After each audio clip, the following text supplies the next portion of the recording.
how do you describe to people what you do? I'm a journalist and documentary filmmaker. I guess it's pretty, straightforward in my eyes.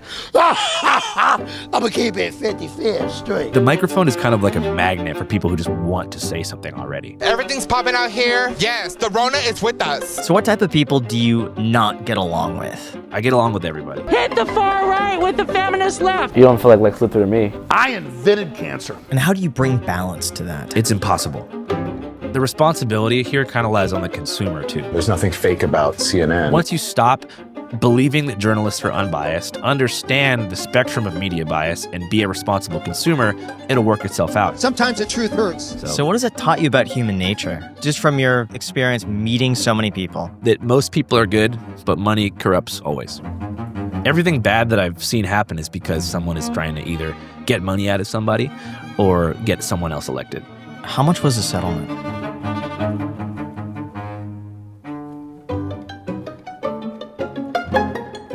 Andrew Callaghan, thank you so much for coming on the Iced Coffee Hour. I'm a huge fan. I really enjoy your videos. My favorite was the 55th Street one. Chet Hanks was incredible. Shout out to Chet Hanks, Free Crip Mac, Iced Coffee Hour. We're here. Thank you so much, man. So how do you describe to people what you do? I guess I'm a journalist and documentary filmmaker. I guess it's pretty, straightforward in my eyes. What would you say is the most memorable interview that you've done? Ever in my whole life? Yeah. Damn, it's hard to choose, but probably the Vegas Tunnels series or the Vegas Tunnels video, the hour-and-a-half long one, was probably the most impactful in recent memory. What made it so impactful? Just the amount of time that I spent down there getting to know those people, trying to help them find IDs, what I learned about the recovery industry and, all that in general throughout the process. Yeah. It seems like that's almost like I don't want to say a trendy thing. Yeah, but no, I see quite a few people now going down to the Vegas tunnels, and Yeah. it seems to be like people will use that as a way to like boost content or Yeah. boost viewership. There's definitely you- a dark side of YouTube that's all about like homeless journalism. Sometimes at its worst, it's clickbait. Like, holy look at these people. They live in squalor. That's so horrible. Well, Yeah. why'd the Democrats do this? Then the other end is like, I'm going to humanize this poor, amazing person. You know what I'm saying? So Yeah. there's a broad spectrum of empathy versus ridicule, all under the clickbait umbrella. I tried to like at least insert myself into that situation and actually help them get IDs and figure out like what tangible steps I could take to make a real impact. Ultimately, I'm not sure if it actually did help. I'm not going to, stand like I'm the most righteous YouTube documentary filmmaker in history. I don't know if Glenn, who I filmed, is still in the tunnels or not, but I'm hoping he, linked back up with his sister and got out of there. Yeah. Could you, for people who haven't seen that, could you explain who that is? Glenn lives in the tunnels. How did he get in the tunnels? Oh, actually, we don't know. I don't know. He was a bouncer on Fremont Street, You know where the I corner do. where you have hogs and heifers and you have the golden nugget Yeah. surrounded by that giant screen on top where there's people in the circles doing busking. He used to be a doorman right there. And then he started smoking and then ended up underground. So why do people live in the tunnels? Like, what is the allure of these tunnels? Well, for one, it's about 10 degrees cooler than the surface of Las Vegas. It's obviously a hot Mojave Desert city. And secondly, Las Vegas Metro just relentlessly harasses homeless people with vagrancy citations. So it's a place to avoid being given a ticket, taken to jail, that kind of thing. Yeah. And would you say it's an overall like better or worse place to live on average for a homeless person in the tunnels or like maybe on the streets of LA? Oh, definitely better because there's a community. Different tunnels have like tunnel leaders, like it's Fallout New Vegas, and they basically control what goes in and out. So for the tunnels, can anybody go and join? Like if they're, Well, I mean, but like if I don't I'm think thinking anyone's like, yo, what's yes. I mean, if you're homeless, if you're homeless, there's also different tunnels with different levels of like regulation. For example, if you go to some of the tunnels that are further up North Town, past old Vegas, like by the Missions, those tunnels are pretty unregulated, right? You can do, but the tunnels where everyone films the YouTube videos are South Strip in between the Rio and Caesar's Palace. Under there, they don't even like do. It's just like meth, weed, that kind of stuff. And the big thing with that, my understanding is from seeing some of these videos, is that it's hard to get an ID without an address. And if they're homeless, they need an ID, but they need an address to get the ID. Yes. So they're stuck. It's a vicious cycle for sure. What do you think the solution is to that? Well, I mean, if you're homeless, you can get someone to let you put their address on the ID, which worked for Glenn. So Glenn's address is actually my cameraman Larry Susan's house in Vegas. Hmm. So he's constantly getting citations under Glenn's name. Oh, wow. That's one solution. A lot of the times, different nonprofits and foundations will let you use their company address as your home address. Like Help of Southern Nevada lets people in the tunnels put that as their home address. So sometimes it's offered. Why wouldn't they just lie and just put an address on there and then Check just the mail? check the mail? I think that you have to show an address and like 2 pieces of mail. You guys know how hard it is to get your ID at the DMV? Like I have gone and I have a interesting. house. Oh, I've gone you know like what 5 times in a row. It's like No you dice. got to show like a utility or like a bank statement or like Yeah. something with it on there. It's like stealing the Declaration of Independence. That's how it feels. You know what I mean? It's Yeah. so complex. And what percentage of the people living in these tunnels would you say are happy that they're living in the tunnels versus like, no, I want to get out of here. I'm motivated to make a change for my life. I Instead would of, like, say I could exist here forever. 100% of them are base level unhappy, at least like unfulfilled. Mhm. But the amount of people that are willing to put in the effort and like, step up from that state of humiliation is a pretty low metric. Like you got to think like with our generation, there's kind of a romanticization to a certain extent of homelessness, like van life, living outside to a certain extent. Yeah. With that generation, people in their mid 50s and stuff who grew up during Reagan with like the toxic positivity and like pick up by your bootstraps mentality, for them being homeless is the ultimate humiliation. Like they are failures.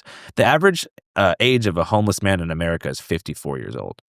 You know what I mean? So that's the age where you're expected to have 2 or 3 kids, have a Leave It to Beaver style picket fence existence. So they're coming from a whole different level of shame that our generation isn't really adjusted to. Where did your interest in journalism start? Well, I've always liked talking to people. I grew up in downtown Seattle, well, in between Seattle and Philadelphia, but always in the inner city. So I just grew up talking to people all the time. But I had a high school teacher named Calvin Shaw, who was my journalism teacher. And he kind of like would let me leave school for hours at a time to go report on stuff in Seattle, like the Occupy movement, hang out with juggalos, investigate the Silk Road, the guy who just got freed, the dark web's drug service. And he was just like a really positive role model. And so he encouraged me to go to college for journalism, went to school in New Orleans, kind of just took off from there. When did you realize you could turn it into a business? Probably like during All Gas No Breaks, which was owned by a parent company called Doing Things Media, and we started just making a Patreon to host extended cuts of certain scenes. The actual situation where I realized how lucrative journalism could be was again in Las Vegas, not at the tunnels, but at the AVN Expo, which is like a pornography event. For whatever reason, we thought it'd be a funny idea to interview people in the midst of an adult video shoot. So like interview people during it and be like, hey, what's up? What's your favorite Disney movie? Like stupid like juvenile. I was 21 years old, right? So they were in the middle of engaging in intercourse. Yes. How did you get in that room? The male porn star is named Sean Lawless from Fort Lauderdale. He was a fan of All Gas No Breaks, and his friend Kendra Cox, they were planning on doing a scene. He was like, dude, I love your videos. I loved Area 51 and Burning Man. Like, you want to film with us? And I pitched him the concept, and he was like, sure, that's never been done before. As soon as we even indicated that we were doing that, like, obviously, everyone was like, where can I find it? Where can I find it? And then Reed, who's the CEO of Doing Things, was like, we should make a Patreon and paywall it so people can pay $5 a month if they want to see this uncut scene. Dude, like 20,000 people signed up overnight. People are weird. I don't know why. You know how the internet is. Yeah. And so that was the first scene where I was like, Jesus, people are willing to pay extra for things you can't see on the surface net. Obviously, we didn't recreate that particular scene again, but it worked in the future with like other interviews, especially during 2020, during the censorship, when obviously YouTube would take certain stuff down, like QAnon rallies, Flat Earth Conference. That couldn't fit on the surface net. Wow. Or obviously not the surface net, but the public big four. So if you were to explain this All Gas No Breaks thing, maybe how you got into it, what that was like for you, in like just like a minute or two, how would you do it? Well, All Gas No Breaks was the name of a zine that I wrote when I was a teenager about hitchhiking across the U.S. It was like a book, maybe like 60 pages, short stories about my experiences. I didn't go on that trip to write a book, but I wrote it about 2 years later because I wanted to like, have something to show for my 4 years in college. Yeah. So I made that, and then simultaneously I started a show in New Orleans called Quarter Confessions, which was like drunk Bourbon Street tourist interviews. It was like Taxi Cab Confessions inspired party street show. So that caught the eye of a company called Doing Things Media, who wanted to basically invest in a TV show or a digital web series. And so I pitched All Gas No Breaks and the book and Quarter Confessions kind of combining to where it was like a hitchhiking traveling interview show out of New Orleans, but across the country. The hitchhiking concept didn't really like work that well. Like it initially was supposed to be like every interview subject is somebody that picks me up on the side of the road, but like it just didn't really work. Like it was just the technical needs were just awkward. It's kind of hard to film somebody in the car. So we ended up just making it like a roving series going from festival to convention to political rally and so on. And that was All Gas No Breaks. Was it safe hitchhiking? Yeah, it's pretty safe. I mean, what was your first experience? Like, where do you decide that like today is going to be the day I'm just going to be picked up by a random person? Well, I got really into like hobo culture, like stick and bindle railroad culture, and also like the traveling hippie culture of the 60s. So I was like reading a bunch of those books, like Jack Kerouac style stuff. I never read On the Road, but like similar stuff. Like this guy Ed Byrne had a book called Vagabonding in America that was about how to make money as a traveling hitchhiker across the U.S. by doing like day jobs. So obviously you can't really work day jobs anymore. Like that's old. Yeah, it's all dead and gone. Like under the table work and mopping floors is out. But hitchhiking, I figured that it was still doable to some capacity, and in some capacity. And this dude David Cho, who's an artist, he had a show on Vice called Thumbs Up America, and I was like, oh, if this guy can do it, and he went from Alaska to Tijuana in like 2 weeks. I was like, if he can do it, I can definitely do it. So I started off just going from New Orleans to Seattle, where I grew up, and just going from there and back up and down the West Coast all the time. How long does it take to get picked up? Because I've tried hitchhiking one time, and I was out there for probably like 6 to 8 hours. It was me, and maybe this is different if I'm with someone, but I was with my friend, and it just didn't work. Finally, someone did pick us up, and then he like dropped us off at a gas station, said he would be right back, and then left. Damn, that's f***ed up. That happened to me one time. We paid him too. You paid him? How much? $20. Oh. He said he said he would drive us. It wasn't far. He said he would drive us. It was about an hour. Yeah. And then he drove us like 15 minutes, went to a gas station. He's like, I have to run a really quick errand. I'll be right back. Where in the country was this? This was in Mesquite. Mesquite, Nevada. Yeah. Okay, where the lived. Stephen Paddock. Maybe there's... If he existed. This. Anyways, yeah, it really depends what state you're in. Like certain states have a hitchhiker traveler culture. Like on the West Coast, if you're trying to take the 101 from like Washington down the Oregon coast, bro, you're good. You can get picked up the whole way. Colorado, you're good. New Mexico, maybe. But then you go to certain states like Arizona and Nevada, Second Amendment, like my property, ass states, you know what I mean? Like you're not going to have much luck. The southern U.S. is the hardest place to hitchhike though. Louisiana, Alabama, Mississippi. Why is that? I don't know. I have no clue. What type of person picks somebody up? Because I feel like there's an element of risk that the person you're picking up, once they're in the car with you, kind of difficult to get them out. And then there's that awkwardness. It's either migrant workers who think you're trying to travel for work, like Christian fundamentalists who are like trying to do the right thing and like spread the word of God, or maybe they have a kid who's addicted to drugs and they think you're addicted to drugs. And the third most common person is just people who never shut the up. You know what I mean? They just need an ear to listen. Yeah. They see you and they're like, oh my God, I'm going to tell them about everything. You know what I mean? And that most hitchhiking is just someone talking about themselves. What's the craziest thing you've heard? Well, you know how they have, in Utah, they have Mormons who have like 8 or 9 wives. Mm-hmm. I got picked up by a pharmacist in Utah who unfortunately, or I guess fortunately for me, broke HIPAA law and told me about all the different prescriptions that this dude's wives were picking up every day. And she said, so she took care of all of the prescriptions for all of his 9 wives. And she just said that like they're all taking like Prozac, Xanax, Klonopin, Oxycontin like every day. And they're just like living in this drug-fueled, depressive polygamous state. Whoa. Yeah. Do you think that's just because they're really unhappy, or because they're like, this is more of a recreational sort of like, I'm living my life? It's got to be option one. I think monogamy is the way to go. I think polygamy is fundamentally like against human nature. Interesting. Yeah, I don't think I could ever hitchhike. I think I would just be terrified, and I don't like small talk. Okay, so, that's going to be the biggest thing. I mean, that's the biggest danger. But now really quick, before we go into that, are you looking to cut some costs and improve your business's bottom line? Well, if so, the best business operators have turned to our sponsor, Ramp, to help them cut down on wasteful spending and improve their finance operations. Ramp is the corporate card and spend management software designed to help you save time and put money back in your pocket. With Ramp, spend policies are built into the card to control spending before it even happens. It automatically collects and categorizes receipts, so you'll never have to chase them down again. Plus, Ramp enforces compliance by flagging violations and locking cards for non-compliance. So basically, if Graham wanted to use the Ice Coffee Hour card to go buy himself some coral for his reef aquarium, he'll be flagged and his account will be locked. Ramp also helps streamline your entire financial workflow, from expense reporting, vendor payments, and reimbursements, all in one place, and businesses save an average of 5% in their first year using Ramp. Not to mention, you could get $250 when you join.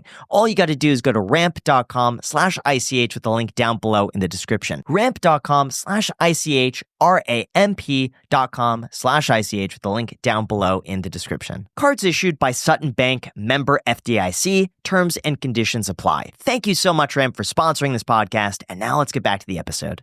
So in terms of the content production, you have a very unique style. Do you on purpose make it seem like lower production quality? What extent do you go to? Because if you look at the older videos, like you said, you use iMovie and you use like the most generic iMovie transitions, like really kind of like an explosion effect, this and that. Like what extent do you go to, or has it changed over time? I mean, I like to think the production value's gotten like a little bit higher. Back in the day, the only thing that we did that was deliberate is we tried to get the oldest digital camera we could find.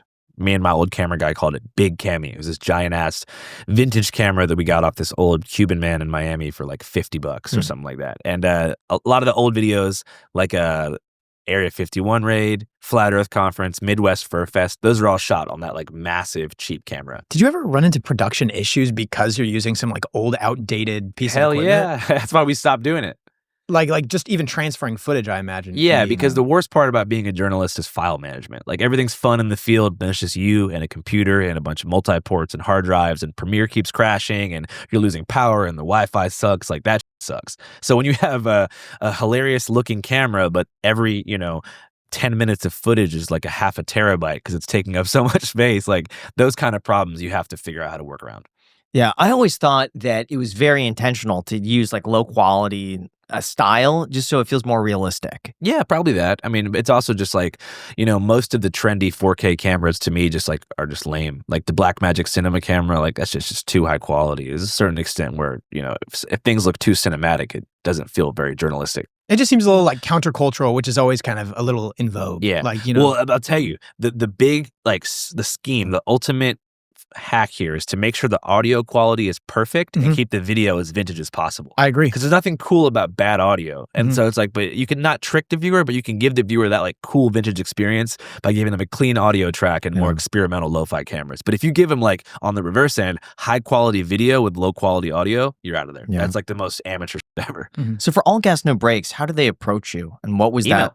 Email? Yeah. And what was the pitch? Hey, we liked Quarter Confessions. What do you think about, making a show for our network? Or, you can produce it, you can direct it, you can edit it, and then we'll distribute it for you. And then they got all monetization rights for that? Yeah, so how it started off is like I negotiated a salary. I think it was $45K a year, which coming out of college is pretty sick. Yeah. And an RV, which costs like $20K. So I had my dad pick up the RV after I convinced them to let me buy it. They gave me the salary. I just hired my friends, and that was that. And how much were you making before then? Nothing. Oh, I was actually working as a doorman at a seafood restaurant in New Orleans called Bourbon House. So I was making, $500 a week, which is pretty solid. That's really good. Yeah. And then how long were you with All Gas No Breaks before Fallout? Year and a half. But I'm actually on good terms with all those guys now. So what ended up happening? My understanding was that, from hearing you, is that there was a disagreement and they just fired you. I mean, this is a classic story. I think that I learned a lot from this situation. I think they did too as a company, because from what I've heard with their new shows, like they have a new show called No Cap on God, and they pay that dude super fairly, and he seems to be having a great time. So I guarantee you that like they learned a lot, and so did I. But what ended up happening is that the show became wildly successful, more successful than we possibly could have anticipated. We're talking about like bringing in merch drops, bringing in $1 million per merch drop type. You know what I mean? And I'm still receiving something like 20% of profit split and a $45K salary. So it's kind of disheartening when you see $1 million coming in a month and you're making, less than, $250,000. Yeah. I mean, ideally I would have negotiated with them, but I asked for 50%. And I basically said, if you don't give me 50%, which seems fair to me, I'm gonna quit. And they thought you were replaceable. Yeah, that was their miscalculation. And mine was creating such like a hard ultimatum that made it almost impossible for us to negotiate. What would you have done differently in hindsight? I mean, nothing. That's just generally my cardinal rule. I was 22 years old. I probably, would have tried a more peaceful negotiation process. But at the same time, their mistake, I think, was bigger than mine in thinking that I was totally replaceable. Like they literally thought, I remember they told one of the prospective hosts, like, hey, we have a bunch of connections in the comedy world. Like, Andrew is just a glorified mic stand. We can find somebody else. Little did they know, when that situation was made public, the fans turned on the whole company. But that's what happens when you have these like corporate focus groups who are kind of like think that they're running when really the artists actually run. Yeah, you really can't replace a personality, I've noticed. Yeah. It's one of those things where people subscribe and watch for that person. It's Yeah. less about the content. Like if someone replaced you on your channel, but everything else Yeah. is the same, most people just wouldn't watch. I feel like I watch just as much for you as I do the content itself. But on the other hand, too, you can have me, and then if I introduce a host as an extension of our apparatus, if people know that I'm still involved, everybody's on board. Mhm. Like right now, we're having, hosts from across the world, from Mexico, New Zealand, Australia, Israel, everywhere. Yeah. And they're doing interviews, but it's under sort of our blessing. So nobody's upset. But it's more like when you replace somebody, they feel like they're being personally, What do you look for in a person? Because I saw your Tijuana video, and I Yeah. thought he was a fantastic interviewer, Awesome. almost similar to you in a way. Yeah. Like there's something just different about him that Yeah. just seemed like, oh, it's like the same brand. Yeah. How do you find people, and what do you look for? Shout out to Beanie. I mean, I just found him because he was my friend. But I look for just people who are genuinely curious, open-minded, charismatic without being overbearing. Just people who are good listeners and know how to ask intelligent questions.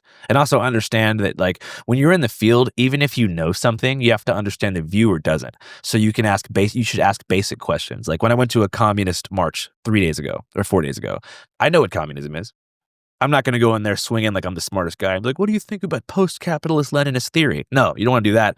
You have to assume the viewer doesn't know, and you have to ask them, for those who don't know, what is communism? So it's a person that's both charismatic and can be an avatar for the everyman at the same time. Yeah. How much do you have to put your ego aside to interview someone and let them take the spotlight? Oh, for me, it's just second nature. I like people when people talk. I like doing podcasts with you guys, but I prefer listening.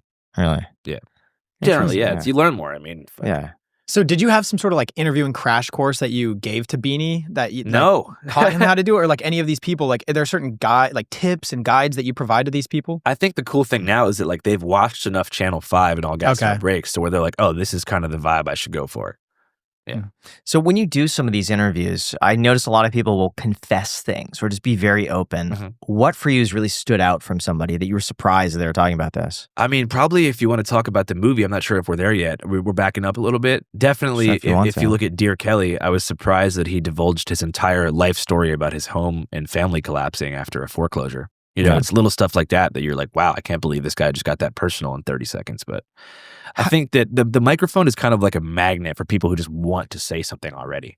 Like people say, how do you get people to say all this stuff? I'm like, dude, they just see the microphone and a lot of people are waiting to say what they have to say. They just need a place to do it.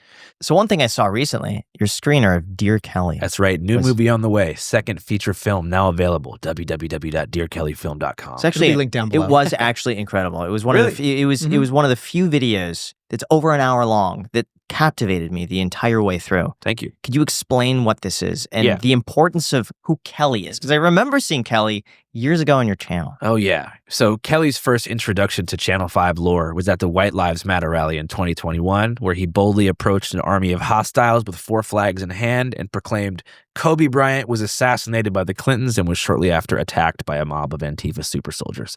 That interaction began a 4-year filming journey with over 300 hours of footage that I had to whittle down to 90 minutes, wherein we kind of dissect Kelly's beliefs, figure out what caused him to jump down the rabbit hole from a caring, loving father of 3 to a Kobe Bryant conspiracy theorist. And we kind of document that process, try different solutions to try and help him get over and get out of that, toxic feedback loop.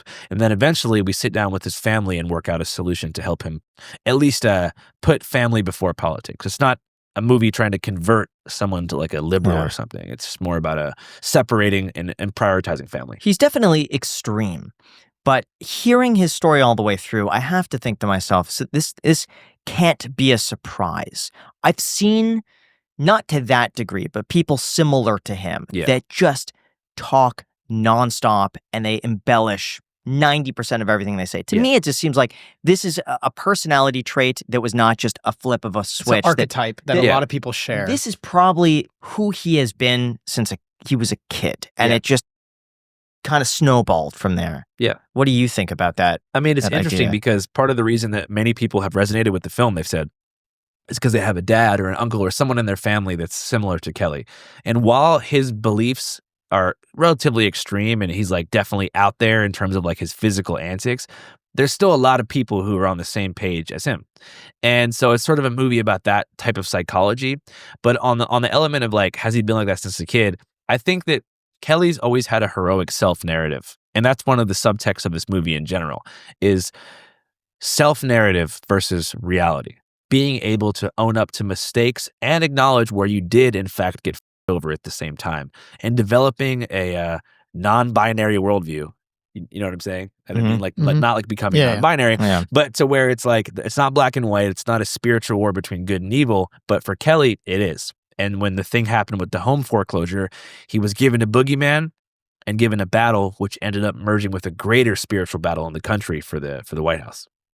So people that appear to be that, like, quote unquote, so far gone, do you think there ever is changing course, and what would it take for someone like that? Because I've had experiences in my own life as well where you have someone and you just continue to say the same thing over it: save money, don't do this, learn a budget, and then they can be 20 and then by the time they're 40, like nothing's changed, and then they're, you know, they need someone over here to be able to provide finance to funding for their own life, and then they grow into their 70s, 80s, and this can happen over and over again. And it seems like you can kind of tell when they're too far gone, but is there anything that actually can be done? Like, what I've obviously thought about it a lot. In the movie, we tried mediation. We tried so many different things. I really don't know. Like, I'm only 27, you know. I'm still kind of learning how people are, and, you know, I haven't had a lot of friends, you know, grow past 30 yet. Most of my friends are young, so I'm curious to see how certain habits and behavior patterns will carry themselves out throughout someone's life when they get to be in their 50s and their parents and shit. Like my friends who drink a lot, I don't know if they're still going to be drinking, you know, 7 drinks a day when they're a grandfather. I gotta say, you slow down. I've seen a lot of people who are like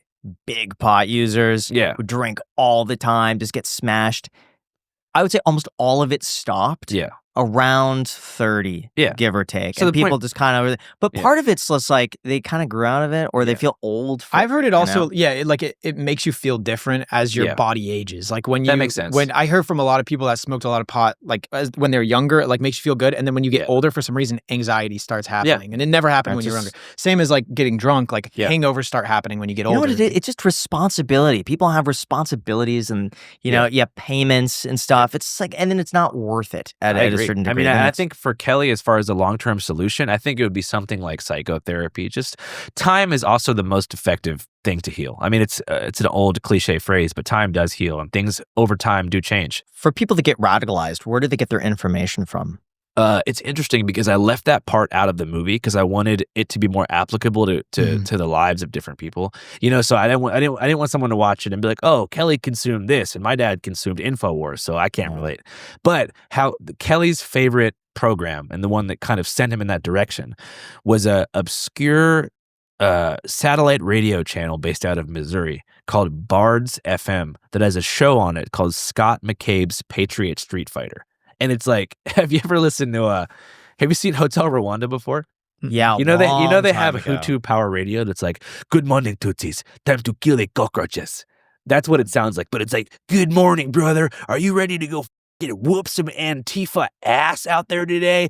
Put your boots on. Let's roll." It's not like neo-Nazi programming, but it's more like just go kick some ass. It's like a WWE, I don't know, crossover, but that's what he listened to. So from what I heard from his daughter, he would smoke weed, lay down in bed, and just Scott McCabe in both ears and just get pumped up with the 4-banger. Do you think there's something about his mind, his predisposition to like really resonate with that? Or like why do some people attach to those sort of things so much? I mean, he's a hard worker, and everything that he had done in life, he did to the fullest. I mean, he achieved the American dream that is very rare nowadays, which is class mobility. It's promised to you, especially with the, you know, hyper positivity of the Reagan 80s that he grew up in, of like pick yourself up by the bootstraps. He did that. He went from a mobile home in Iowa, I believe it was, to living in an upscale Laguna Hills, like idyllic Southern California cul-de-sac. So that's rare. He did that, you know what I mean? And he got the law degree. He got the house. He got all that shit. And before that, he was like a football star. So this is a kind of high-achieving guy, which only further serves the self-mythology. So when he hears that there's a spiritual war going on, he's like, you know what? If there's a war going on, I'm going to be on the front lines. I'm going to be the quarterback. This is my fight, you know? Wow. You spoke on a podcast about the importance of empathy and getting people to open up. How do you find the right, like, I guess, line in empathy to be able to have these sorts of discussions with people? I just think I am empathetic, and I think people can pick up on it, like if I see somebody struggling in any way and they're talking to me, like I feel like they can just pick up like, oh, this guy's actually wants to hear me out. I'm not just looking to slam dunk on them or make some kind of political point. Now, how often does someone say something that you're like, I don't really think you should say that? All the time. And how do you balance that? Because on the one hand, they are coming up on their free will, talking to you, exposing something. But on the other hand, I see some of these people on TikTok where I'm like, you are smashed drunk. Oh, yeah. Admitting to like cheating on your husband and having like horrible. 5-somes, and you're bragging about this with your girlfriends. There's no way that's a good idea. I mean, I don't do shit like that anymore, but it's sad because I know that I sort of created the party strip interview model, and that's the thing that I'm most ashamed about. I was in Scottsdale the other day just visiting some friends, Scottsdale, Arizona. Yeah. And I'm walking on this party strip where there's like shit-faced college kids walking down the street, yelling. They don't know what they're doing. They're just kids. Mm-hmm. And then you have 4 man on the street, dead sober interviewers asking everybody, what's your body count? What's the freakiest shit you ever done? Have you ever cheated on your girl? Can y'all trade phones? This shit where I'm like, bro, that's up. There should be some kind of like penalty for that. Like you're creating a digital footprint for these people that's going to up their career and trajectory. Why would you want to do something like that? For me in Quarter Confessions, this is New Orleans, bro. Like that's a place where anything goes. Like most of the people in Quarter Confessions, they're just New Orleans ass people who like they're already an open book, man. They're down there. But you got these college kids who are going to go on to like live corporate lives and work in the white collar industry. They might lose their job 10 years from now. Yeah, I don't think people realize just the severity of that. I think it will eventually be an issue when someone loses their job, someone like has, something terrible happens. Yeah. Because they were inebriated, couldn't necessarily consent to like having their interview out there in that capacity. I think it's going to hit a sticking point at some level. Yeah. Well, it technically actually is illegal. It all goes back to a court case with Girls Gone Wild in like the late 90s. Yeah. They filmed some girls in Daytona Beach, Florida, who flashed the camera, and they did sign, release forms, but they actually won like millions in court saying that release forms past a certain level of inebriation are actually void. So technically, all these body count people, even like the Hawk Tua girl, she could sue that dude if she can prove that her blood alcohol content was in public. Well, I have a feeling at some point they're going to have to do a breathalyzer on camera and be like, if you're under 0.08, we could interview you. If you're above that, like we can't use the footage. Imagine you're a kid, right? You're a kid 30 years from now, right? And you're like, we're young. We got to see pictures of our parents, like through cute pictures of them, our parents at their wedding and shit. These kids are going to have videos of their mom and dad talking about like eating ass. You know what I mean? I mean, that's not cool. How did you come up with the idea? Did you see that working? No, I saw it was the show Taxi Cab Confessions. Yeah. You know what I mean? It was just interesting how it's past a certain hour. If you have genuine conversations, you get a sort of window into the soul. And there was a lot of genuine conversations in Quarter Confessions. You know what I mean? Conversations about heartbreak, life, loss, all that stuff did happen. It wasn't just incest confessions. But even so, it was more in jest, even when it was incest. Because it's the South. People are just having fun. How often does someone say something to you where you can't air it? All the time. And do you not? You I don't air it. No. And where do you draw the line? I'm trying to think what's the last thing that somebody said that I couldn't air. I haven't really sought out people who are like in a party environment in probably like 4 years. I'm trying to think what's the last party video that I did. Oh, I did Hemingway Days in Key West, and there was just old guys saying weird shit, and I was like, I'm not going to put this in. How much do you cut out though, where it's for the benefit of the person? Oh, always. You're making that it's judgment never call for me. yourself. Yeah, if you're a reasonable, level-headed person, you know when to cut somebody off.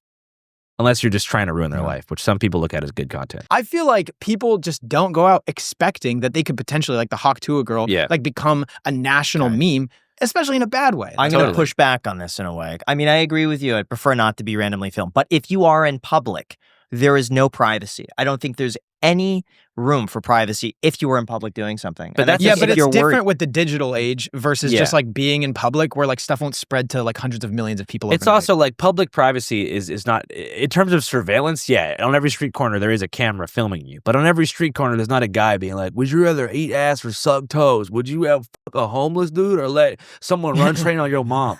You know what I mean? Like that shit is like, it's horrible. Like I remember, the Scottsdale thing. It's almost like dudes with no game. That's kind of what they do.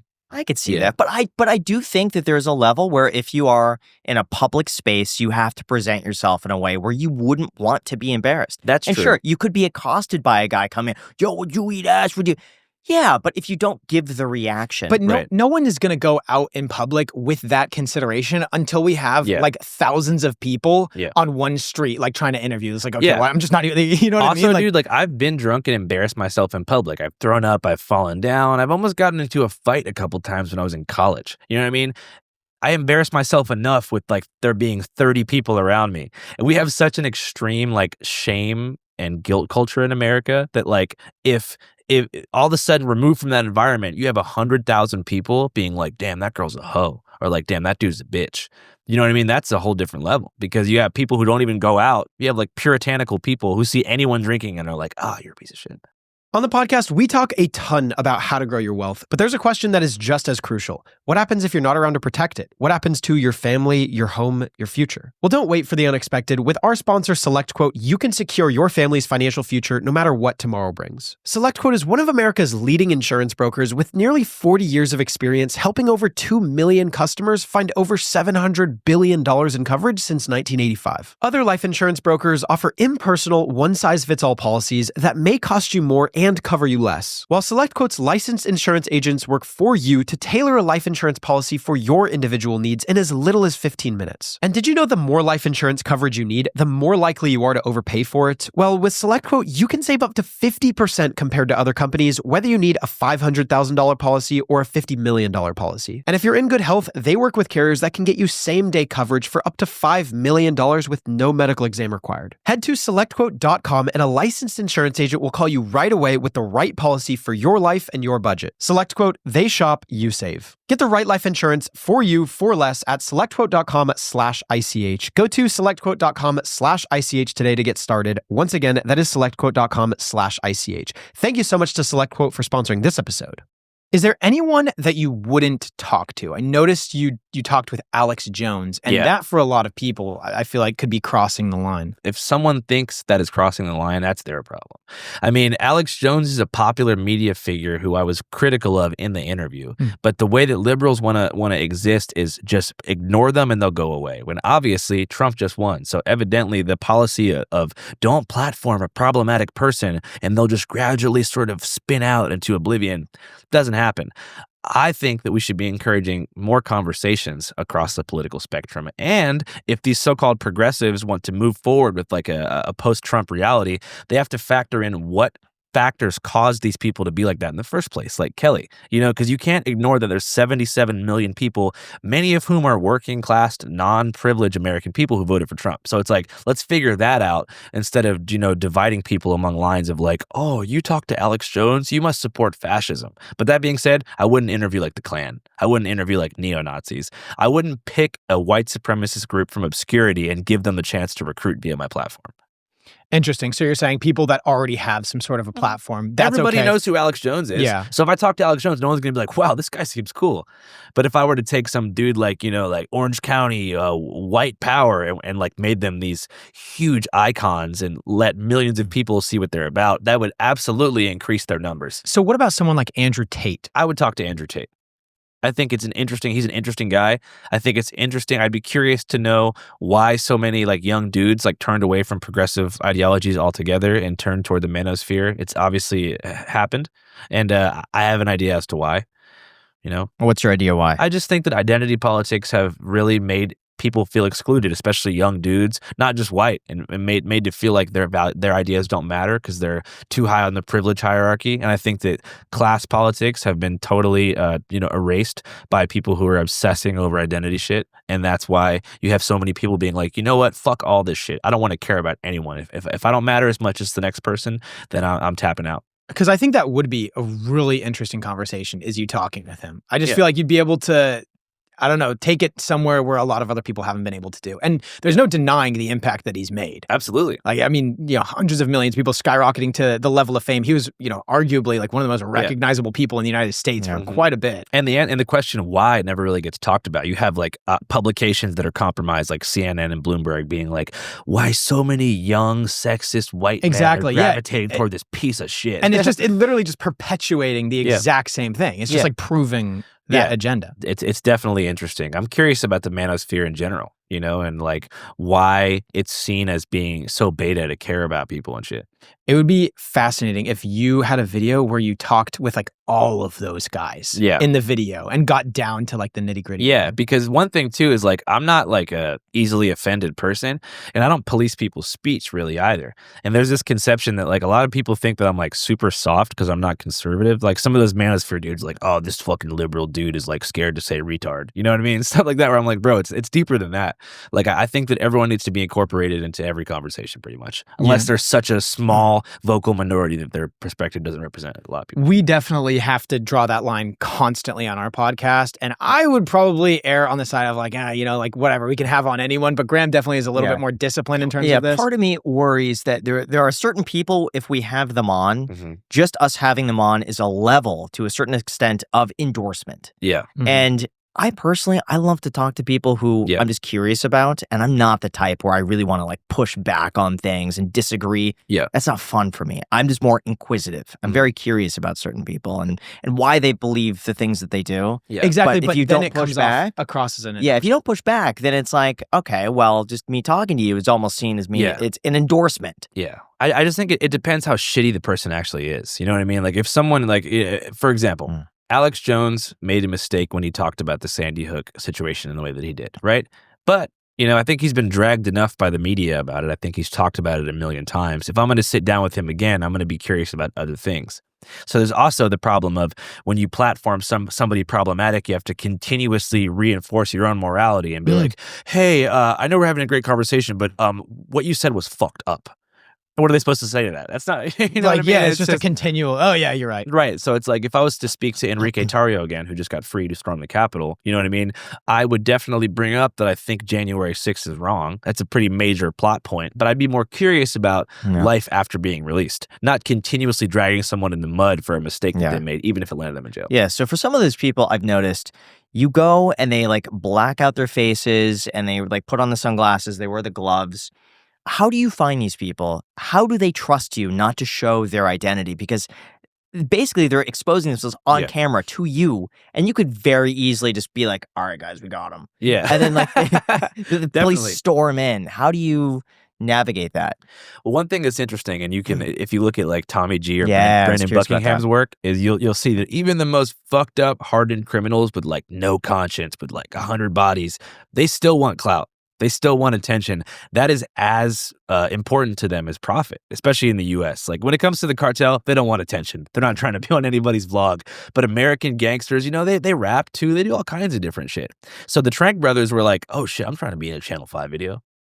You know what I mean? So it's seen almost like a flex to be like, let's it's do for this. sure a flex, because even if you're like covered in a shiesty and you have gloves on, your voice is distorted, you can still tell your homeboys like, look, I got, 5 million views. Like, motherfuckers know who I am. Are they worried about any legal consequences? Like, is there any way that, if they blur out the face and distort the voice, that like it could be traced back to them? I think that they're already taking so many risks by like importing the precursors and actually cooking Trank, that when it comes to like a YouTube channel, it's not like on the top of the ranking list for like most sketchy situations for getting caught. Yeah. Do you ever fear for your life of being in like one of those positions where you have a guy who's like, strapped with weapons. Yeah. And at any moment, if he feels like he's being threatened. I fear for my life after.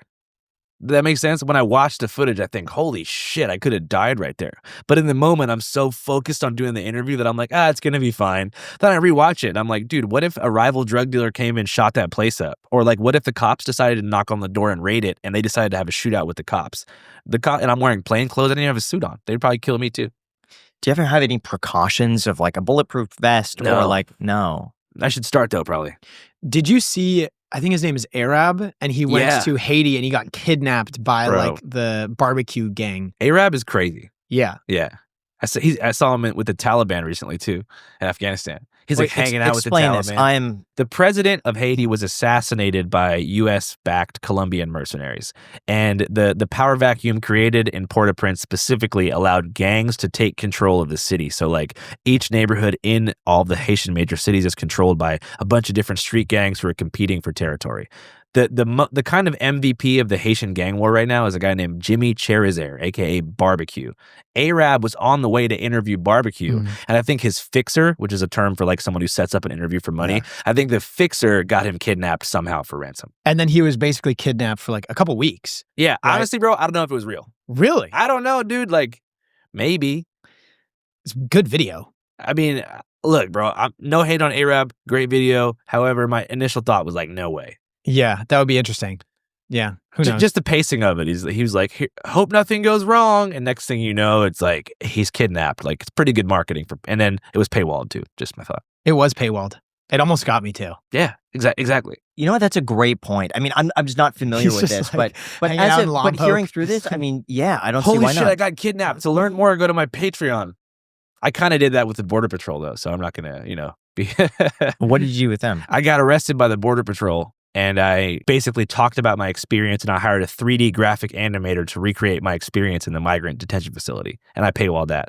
But I paywalled that so I could pay back the Department of Homeland Security because they charged me $10,000. Why did you do that? Was it just to document? You saw my mom. That's the first thing she said when I got out of jail. Why did you do that? Why did you need to specifically do that? Why couldn't you that's good just... content. I don't know, dude. Is that about making content? But like, I feel like we have a line of like, being trafficking yourself versus talking to other people who have had their experiences or talking to the people themselves. A lot of those major risks, I was like on hiatus in a super depressive state. So I was already like ready to die. And so a lot of those risks that I took, I was like, you know what? If I'm going to die, I'll die in the field. I would never hop the border again like that. Where do you think this risk-taking behavior comes from? Because you certainly put yourself in harm's way multiple times. Like, I wouldn't have the courage to, or the desire to do, I would say, even a tenth of what you do, or put myself in those situations where something could happen. I'm trying to look back and think. I mean, I grew up writing graffiti in Seattle, climbing on freeway signs and shit. So probably some of those adrenaline impulses work to my advantage now. Do you think that legacy journalism is probably on its way out? Because I see a lot of people using Twitter or using other sort of like citizen journalist stuff. It's on its way out, and it's being replaced by a worse machine. And what is that? Just algorithms? No, algorithmic, clickbait, all these journalists who are like masquerading as like independent reporters who are just like literally following the exact same incentive structure of the mainstream media: outrage, clickbait thumbnails, false light, selective interviewing, manipulate. It's crazy. You know what? If anything, it actually could be worse. It is worse. Because at least to defend legacy media, they have to verify what they say to at least a certain degree, and they have liability in what they say. Exactly. But some dude on YouTube with 100 followers can say whatever they want to, and they have nothing to lose. Because outrage sells more. You know what I mean? Anger sells more. And so for Channel 5, we try to walk that fine line between creating engagement because people like the journalism and employing just enough shock to get people to click. Which is hard, but it's even worse now, especially like most journalists today, it's just vox pop. And what that refers to, I read it on Wikipedia one time, it's you just get people's reactions to what's already happening. So it's not, you know what I'm saying? So if you hear that there's people eating cats and dogs in Springfield, Ohio, if you're one of these new journalists, you will go there and get people to say that because it feeds something that's already circulating on the algorithm. And you basically harvest algorithmic engagement to get revenue for yourself. So I don't know how that's worse than like, Fox News doing punditry and creating fear with like putting videos on repeat of migrant crime. It's kind of the same. I don't like how easy it is for misinformation to spread. That for me is the most difficult part. And it's hard sometimes to even find the truth. Like you saw the picture, speaking of the eating cats and dogs, but there's the guy holding the goose. And the story was that this guy like killed this goose and is going to eat it. Which is legal.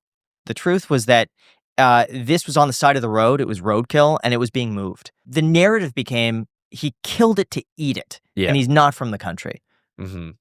But like the way that spreads and people just run with it. It's fucking crazy. It's nuts. Yeah. Do you feel like we are actually more divided, or do you feel like it's algorithms pushing that? We're more digitally divided, but people are more apathetic and lazy than ever. In 2020, people were both digitally and physically divided. You had the anti-vax rallies popping off. You had Reopen California, Reopen Arizona. That shit was popping. And you had the George Floyd mobilizations. CHOP in Seattle. You had Portland going crazy. City was on fire. Now, same level of division, if not worse, but everybody's inside. And how do you bring balance to that? How It's do you impossible. try to? Because I feel like just as someone who's also on YouTube, like you almost can't pander to the middle. No. It's got to be one side or the other to an extreme, and the more extreme you get, the more financially rewarded you are. I think that the responsibility here kind of lies on the consumer too. Like, first off, as a consumer, you have to recognize that nobody's unbiased. There's no news outlet that's unbiased. Everybody who works in journalism is conditioned by the way they grew up, the formative experiences they had. Like for me, I lost a lot of friends to police brutality early in life in Seattle, 3 or 4. And so when the George Floyd murder happened, I was instantaneously sort of triggered and on the side of the protesters because of my own experiences. So obviously my coverage leaned a little bit left. If I was from Cedar Rapids or the middle of Iowa, and my dad was the sheriff and he was saving kittens from trees, and I grew up in a small town, I might be like, what the fuck? Cops are awesome. This is a bad egg, but don't take this out on the cops. So the point being is that you can't escape the way that you grew up. So as a consumer, you have to realize, oh, I'm going to listen to Tucker Carlson right now. I know that he leans right. I'm going to listen to Andrew right now. And I know that he leans a little bit left, which is true. And so it's once you stop believing that journalists are unbiased, understand the spectrum of media bias, and be a responsible consumer, it'll work itself out. You can't expect the journalists themselves to give you the truth at this point, because they never did. What would you say is the most common way that people get radicalized? Well, there's a lot of people ask me when they watch Dear Kelly, they said, why don't you do a video about, a leftist or liberal version of Kelly? And I would say that there's 2 types of radicalization. There's conservative radicalization, which I think is caused by core need collapse. You had a perfect life, like I was saying, and everything falls apart, and you want to go back to how things were. And so you latch on to this idea of this nebulous force of evil that took that perfect life from you, and that blends perfectly with like the conspiracy framework, which also points to this like nameless, faceless, just bad, spiritual, cosmic, demonic force that's like working tirelessly every day to steal everything from the red-blooded American patriot. On the other side, what I would call liberal radicalization, I don't think is actually powered by need collapse, but actually needs being overfulfilled, and that creating like an extreme guilt complex that gives a lot of privileged people this complex of like, I feel so bad for how good my life is, so I'm going to dedicate my life to overcompensating for that by doing a variety of weird things like becoming have you heard of a POC body shield?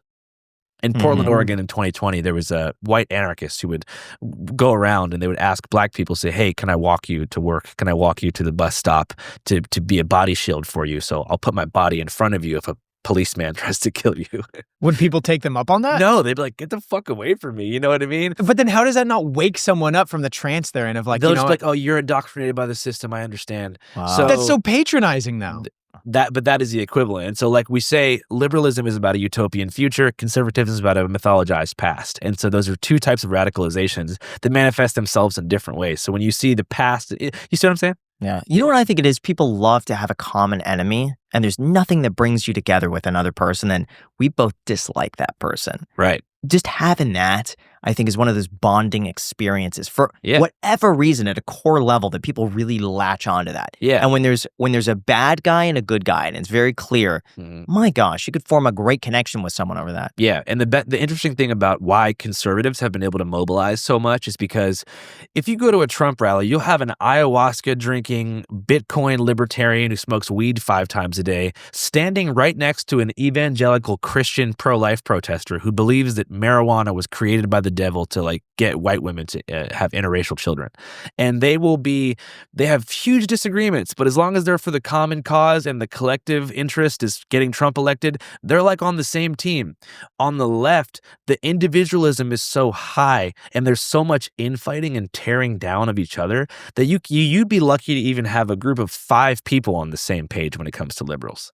Because they're so obsessed with their identity and where they're placed on the hierarchy of privilege and making and holding space for people who have less that they can't even form. Have you seen Matt Walsh's Am I Racist documentary? Yeah, it's hilarious. That's kind of similar to what you did on the other way around. Yeah. The tone was a little bit different, but it's similar where he's going in, similar to you when you say that when you interview someone, you need to kind of just like silently nod. Yeah. That's like the best way that you draw out more from them. And that was kind of the idea of him infiltrating these like I don't even know what you would call them, but like groups of people that critical race theory focus groups. Yeah. I don't know how like white guilt groups how he and stuff like that. It's a white guilt reading club. I don't know how Matt Walsh found that like white guilt processing center. That shit was crazy. Like, I didn't even know that kind of thing existed. I mean, I'm sure it was filmed in Portland or something. So. Probably that sounds Yeah, as a Seattleite, it was filmed in Portland. What are your favorite things on the left and the right, and what have you seen to be the best, like, middle of the aisle reporting? My favorite thing about conservatives is that they are in favor of free speech and they're against social media censorship.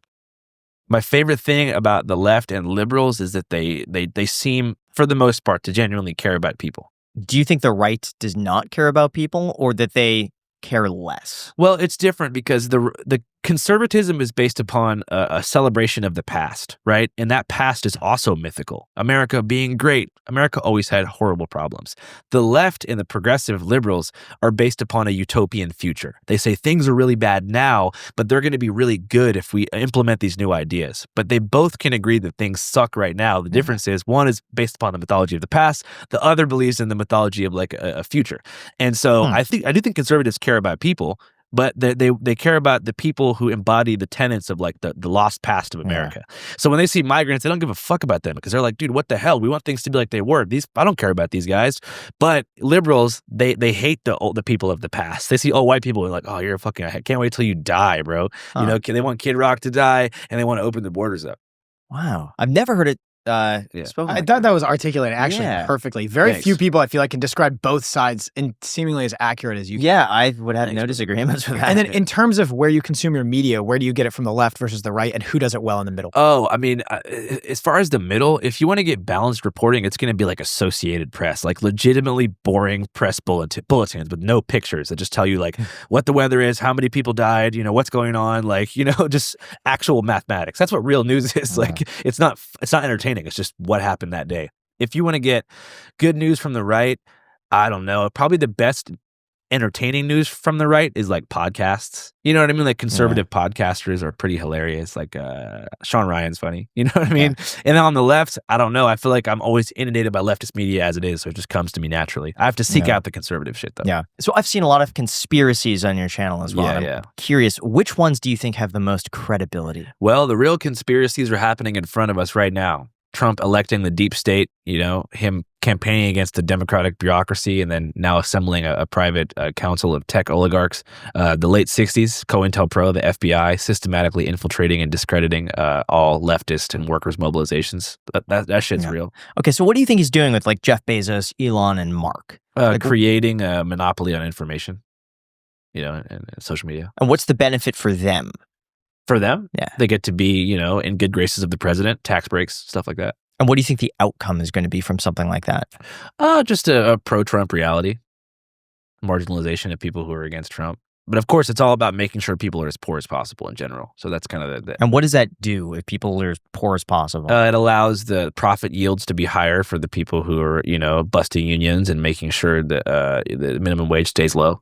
So do you tend, because I don't know necessarily about like Bezos and Zuckerberg and stuff like that, but when I see Elon, or at least when I saw him in the past, obviously recently, he's definitely gone a lot more political and opinionated.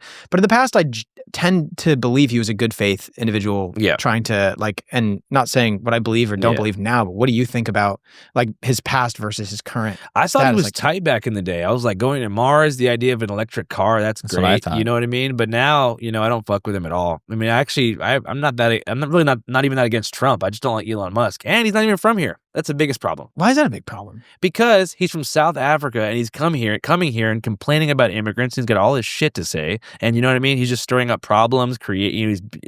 Look at X right now. It's nothing but like a complete 24/7 freak out echo chamber. It's just it's a problem when someone's complaining about foreign influence. Yet they themselves are from an apartheid state. I feel like come here. Everything is an echo chamber though. Like I go on Reddit and it's extremely left. Yeah, like very left. I go on Twitter.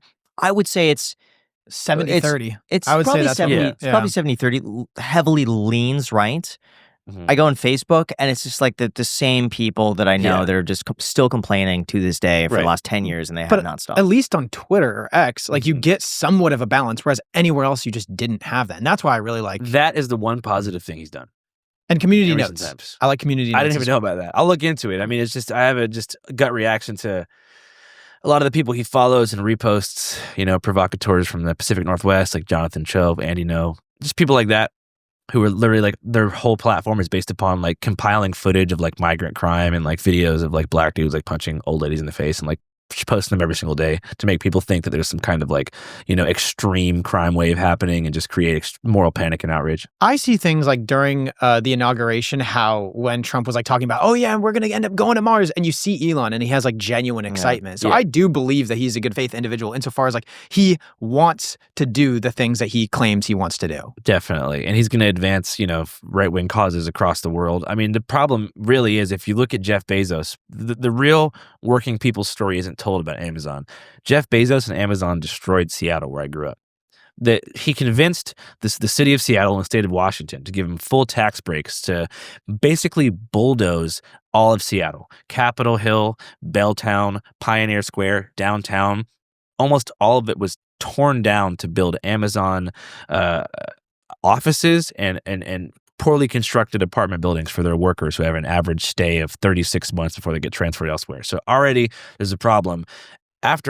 During COVID, they figured out they could make just as much money having remote work as the norm. So all these office buildings became vacant. Landlords wouldn't stop building these apartment buildings. The cost of living has remained the same, and the rent costs since pre-pandemic times. The real estate blocks won't budge, and Amazon is almost pulled out of the city entirely. So what we have now is the highest homelessness rate in history, yet almost every Amazon apartment building and office is totally vacant, almost abandoned for sale on the market. Nobody wants to buy.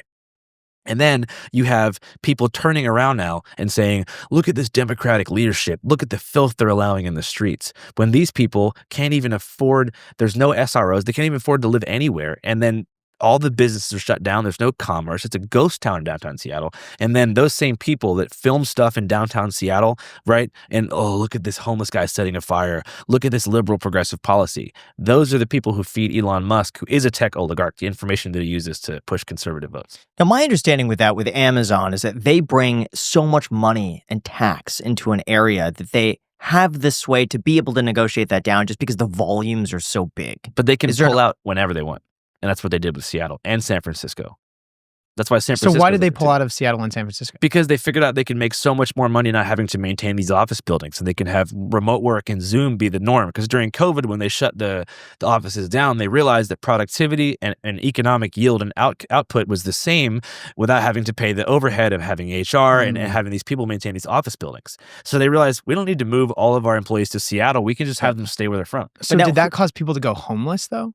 No, basically what I'm saying is they tore down all the affordable housing units to build these expensive new apartment buildings to accommodate the income levels of the Amazon workers. And the landlords, after Bezos pulled out, wouldn't budge because they had to pay back the contracting costs of building these spots.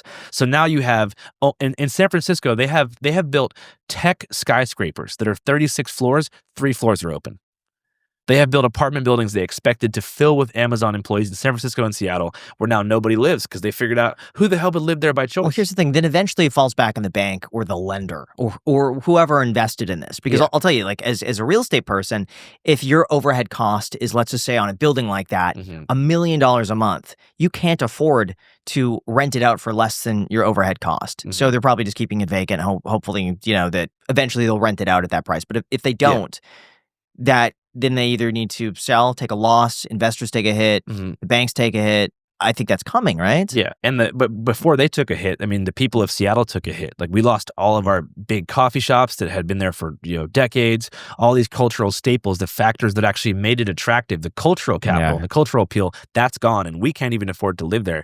Almost everybody that I graduated with, 18, 19, could not afford to live in the city of Seattle after graduation from high school. They had to live with their parents. They had to go to the shitty south suburbs, and it's yet to repopulate.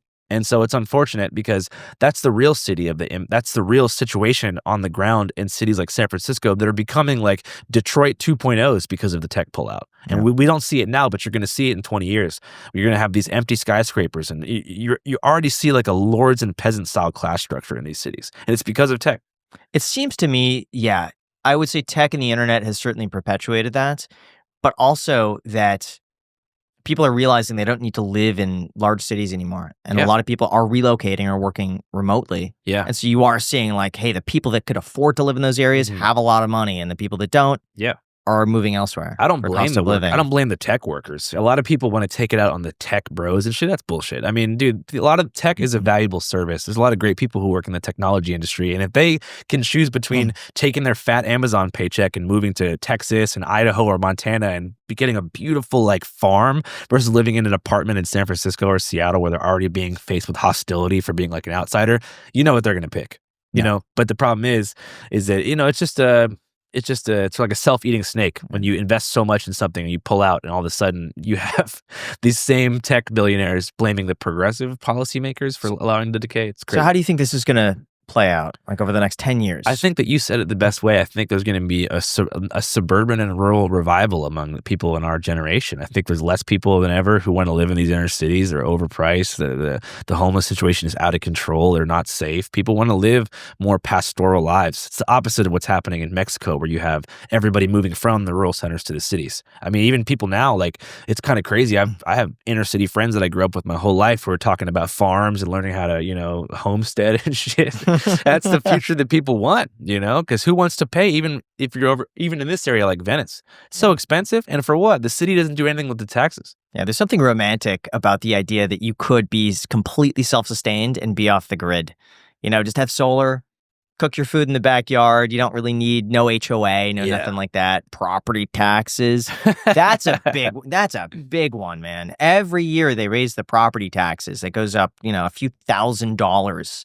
Yeah, just for property I got to learn taxes. more about that shit because I'm looking to buy my first home pretty soon. You know, I'm going to talk you out of that pretty soon. Yeah, so you think that there's no state in America where it's a good investment to buy a home? I think, well, okay, let's preface this. If you find a good deal, then you find a good deal. Yes. Okay. But generally speaking, it's getting more to be on the side of the spectrum of like needle in a haystack than it is like, okay, you just kind of buy a house, you'll be okay. So if we want to talk about buying a home, we'll talk about buying a home.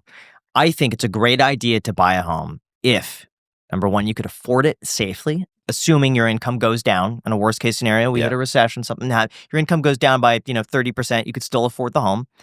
A home that's a good deal because at a right price, everything makes sense to buy. Okay. So it's a good deal, and you plan on staying there for probably at least 10 to 20 years. Okay. Then I think it makes sense. There's a great thing. It's called the New York Times rent versus buy calculator. And what that is, you could type in like your opportunity cost of investing in the stock market instead, how much rents go up, how much property taxes go up, your insurance, maintenance, repairs, things like this add up. Yeah. Like even if this house were paid off, completely paid off, it would be about $45,000 a year just to maintain it. So I think because you have no landlord. I didn't even think about that. With no landlord, you have to acquire people. You have to pay people to do shit that you would call your landlord about. Correct. Oh man, but there's a lot. But it's property taxes. Gotcha. It's maintenance. It's insurance. Yeah. I was talking to a buddy yesterday. He pays $60,000 a year in property insurance because his property is located in the hillside.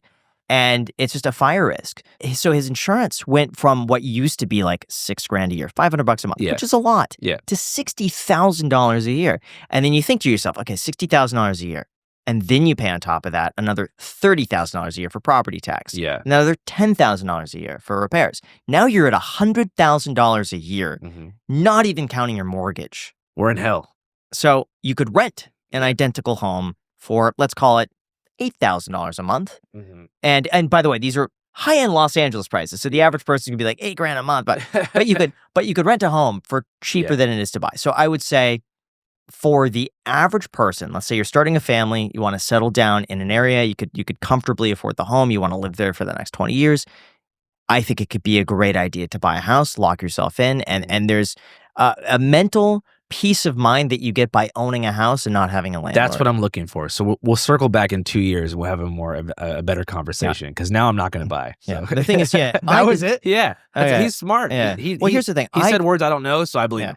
All it is this. I look at the numbers. I'm very logical. Like I have connections to houses, but the amount of money I spend on it would overturn that. Yeah. So when I look at the numbers and I think, oh, I could buy this great house for numbers here for $1 million.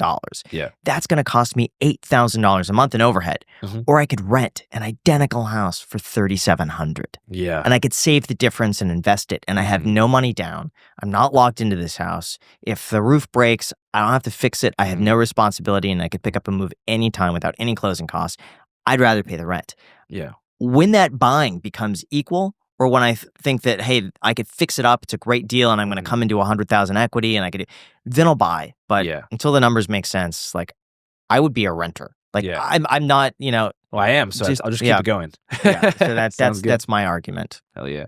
As a real estate investor, like I wish I could. As a landlord. Yeah. People As a in the landlord, comments, like he'll comment that and be like, oh, a landlord wants more people to rent. Go figure. But the thing is like they don't realize, like I'm not buying anything new, and whether or not you rent or buy makes no difference to me. They said the same thing when I used to work as a real estate agent. I was telling people from 2016 to 2020, when I was a real estate agent, I was telling people it's a great time to buy. Now is the time to buy. And everyone's like, oh, because he's a real estate agent. That's not even a bad thing. Sell us and I was telling people, refinance your mortgage. Shout out to my real estate agent, Rachel, if you're watching this. Thank you for helping me secure my beautiful home. Shout out, Rachel. Yeah. Hey, Rachel. So anyway, but it makes no difference. Like I'm not taking on new clients. And so it's like, hey, whether you buy or like sell or rent, that makes zero difference to me. Yeah. It makes zero difference if you rent or buy. I want you to save money.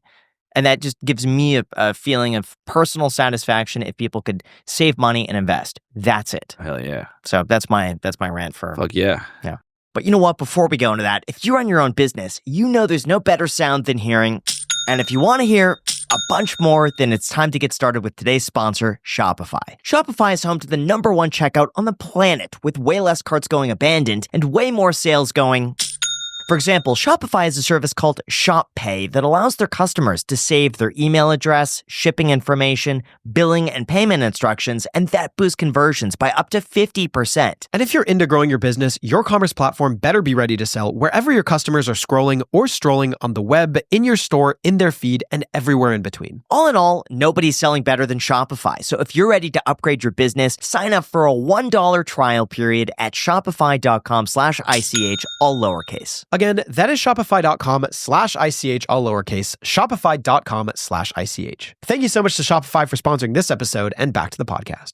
Now, while we're on that topic, you gotta ask yourself, what makes a leader stand out? It's not just about taking charge, but about setting new standards and embracing bold moves. So if you lead by example and live with passion, then our sponsor, the Range Rover Sport, is made for you. Every model of the Range Rover Sport offers a unique blend of dynamic sophistication and sporting luxury. It's where refined elegance meets visceral power. With focused on-road performance and world-renowned off-road capability, this vehicle rises to every occasion. Experience the adaptive off-road cruise control that adjusts to your terrain and dynamic air suspension for superior agility and control. Plus, Adaptive Dynamics ensures smooth, composed handling by minimizing unwanted body movements. For those who elevate their desires and lead by example, the Range Rover Sport is more than a luxury vehicle. It's a statement. Discover it today at LandRoverUSA.com. Again, that's LandRoverUSA.com with the link down below in the description. Thank you so much, Range Rover Sport, for sponsoring this episode. And now let's get back to the podcast.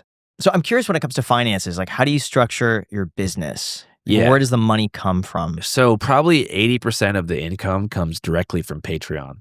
So we have, I think probably like 50,000 patrons, or no, maybe like 30,000 patrons, and they all pay $5 a month for exclusive, uncensored access to like extended cuts of the episodes, early release, behind the scenes footage, and just like stuff that we can't post elsewhere. With that money, we have a team of 4 editors, 1 senior production manager, 1 pre-production manager, and an office assistant. So we're like 6 or 7 deep right now. We also have an office in the Valley now. So we have an office. It's all fan supported.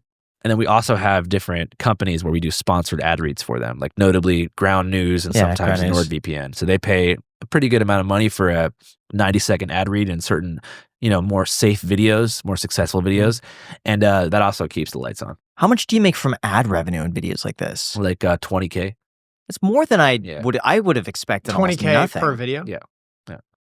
I would have expected a lot less. I mean, your videos get a lot of views. I feel but like the CPMs would have been lower. Because sometimes we'll talk about like edgier subjects and instantly our CPMs just crash on the podcast. Really? For like, what I would think is like, we're very mild. Yeah. But certain things, like we were talking to a Navy SEAL guy and that just completely got shut down. Why the fuck is that? Shout out to the veterans. He was talking about some pretty gruesome, he was illustrating very graphic things that he saw. Okay. Yeah. In Iraq? Now it's like in Burma. They're doing special ops. So it's complicated, but he's doing it like as a citizen, not actually for the government. Oh, he's like a mercenary? Yeah. Holy shit. Yeah. Wow. It's a great story, but Yeah. YouTube didn't like what, it was probably just because of the graphic nature. Yeah. And it was a bit, it's hard to hear. And there might have been an audience out there who hears this. Yeah. And they don't want to have that go into their mind. Yeah. Which I understand. It was tough for me to hear too. Yeah. Okay, so you're making good money. Like, yeah. Are you saving, investing it? What are you doing? Yeah, I just don't, I support my mom. I got her a house out here on the west side. Me and my dad, I gave him the investment to open up a sports bar in Seattle called Last Call, which is in Fremont/Ballard. So he's been running that by himself. He's killing it up there. And the Eagles just won. So if you're going to go to the Super Bowl to party anywhere and you're an Eagles fan, go to my dad's bar in Fremont. I take care of everybody around me. I take care of my dogs, my GF. As far as saving money, I have a bunch saved. I have like an investment manager who's like... Oh, you have a financial advisor? I got a financial advisor and he put like $1 million away in stocks and shit. Nice. Stocks, Do you pay attention to what's going on? Or no? Do you have any idea what it's at right now? Yeah, no. He calls me once a month and he's like, "We're doing good." And I'm like, "Thank you." His name's Jonathan. Any other What about cryptocurrency? No. I can't. I don't know anything about it. But obviously, you guys do. So you put money in it. So you have money in a savings account. You put $1 million into an investment account. Yep. Some guy's managing that. Yep. You don't know what that exactly is. No, but I do know that it goes up like 2 or 3% every time, which is sick. Every month? No, every quarter. 2 to 3% a quarter. It depends if that's it's 2 over or the 3. Yeah. Well, no, it really 2%. Yeah. Yeah. It depends when that time frame is, because the S&P is up 24% the last year. So we got to see if he's underperforming the index and what he has you in. He might have you in something too safe. Yeah, he asked me, do I want low, medium, or high risk? And I said medium risk. Okay, it'd be interesting to see exactly what he's done for you. Yeah, I'm excited. I want to get more into it. It's just, I don't know if it's like I have math class trauma or something, but when someone starts saying shit, I'm just like, I got to get out of here. He'll be like, "Do you want me to break down what's going on?" I'm like, no. I didn't do my homework. You know what I mean? But yeah. Is money important to you? Yeah. Like in terms of what? Because it seems as though it's not, based off of some of the things we've discussed. It's important because it makes it so my mom doesn't have to work and I can get Airbnbs for my grandma and just take care of stuff. You know what I mean? I just like taking care of people. I don't need money. I'm cool to live in the RV, but everyone around me likes nicer things. Like my mom's kind of bougie, she wants to go to Paris and shit. My girl also, she wants to go to Jamaica, so I'm taking her next week. So it's about other people. If I had it my way, I'd probably live in the RV still and, not make any money or just enough to keep it moving. But, I don't really have finer tastes or anything. Tastes, like go to restaurants, still eat out at like Panda Express, obviously. It's good. But, I don't need money, but I like taking care of people. That's it. Who do you feel like is the most misunderstood from the people that you talk to? Probably the furries, man. The furries are chill as shit. The furries are so cool. I thought they all were attracted to animals before I met them. That's kind of what I think. Yeah. No, they're not. Why do they have such a bad rep? It kind of looks scary. Especially because they're all adults. If they're little kids and it was like a kid subculture, but it's like an adult subculture and there is a sexual component. Okay, why do people get drawn to furries? Because they're on the spectrum. A lot of them are. You know what I mean? And for people who have a hard time making eye contact and they love animals, it provides like a childish way to like be able to express yourself without the awkwardness of eye contact that is, common in most interactions. So for furries, is it something where they just go to a convention and they wear the outfit, or is it they just wear the outfit at all times? I don't know. That's a really good question. Yeah. There's actually a big furry Antifa crossover. When I was at an Antifa protest in Portland, someone's like, "Dude, I haven't seen you since Fur Fest." So I think these are people who enjoy costuming. And I don't think they wear the furry all the time. I think they have furry meetups. I've seen them here at Venice Beach. I've seen them at parks in downtown.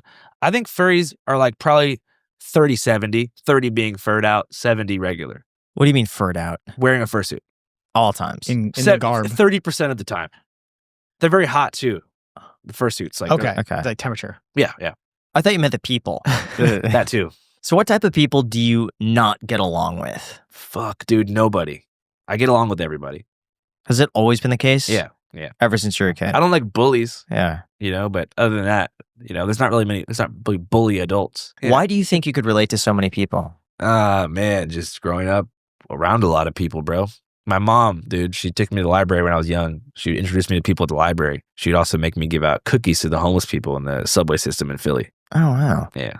Did that provide you with maybe a different perspective? Yeah, it probably trained me to not be freaked out by homeless people. Yeah, well, you know what's interesting? My earliest experience with a homeless person growing up in LA was at Venice Beach. Yeah. It's a very positive experience, believe it or What not. happened? I caught a butterfly as I was getting. I must have been like first or second grade. Really. Yeah. I caught a butterfly and I wanted to put it in like a container or something like this. And I think I just like walked up to like there was a homeless couple, and it must have been 50s or 60s. And I walked up and like. I think they asked me like, "Hey, what do you have in your hand?" I'm like, "It's a butterfly. I'm looking for a container." I think that's why I was looking for a container, and I went up to him, and she was like, "Hold on, I'll be right back." And I think she went through the trash and like gave me a container, and I put the butterfly in the container so I could look at the butterfly. Yeah. And it was they were normal people, just a couple. But then the teacher was like, "Oh my God, what are you doing?" Blah, blah, get blah. away from those freaks. Something like that. Yeah. But I just remember them being really, really, really kind, nice, and they just seemed like people who were down on their luck. Yeah, definitely. What percentage of people do you feel like fall into that camp versus people who have severe mental issues? I think it's addiction? it depends where you're at. Like, I mean, every homeless community is a little bit different, even here in LA.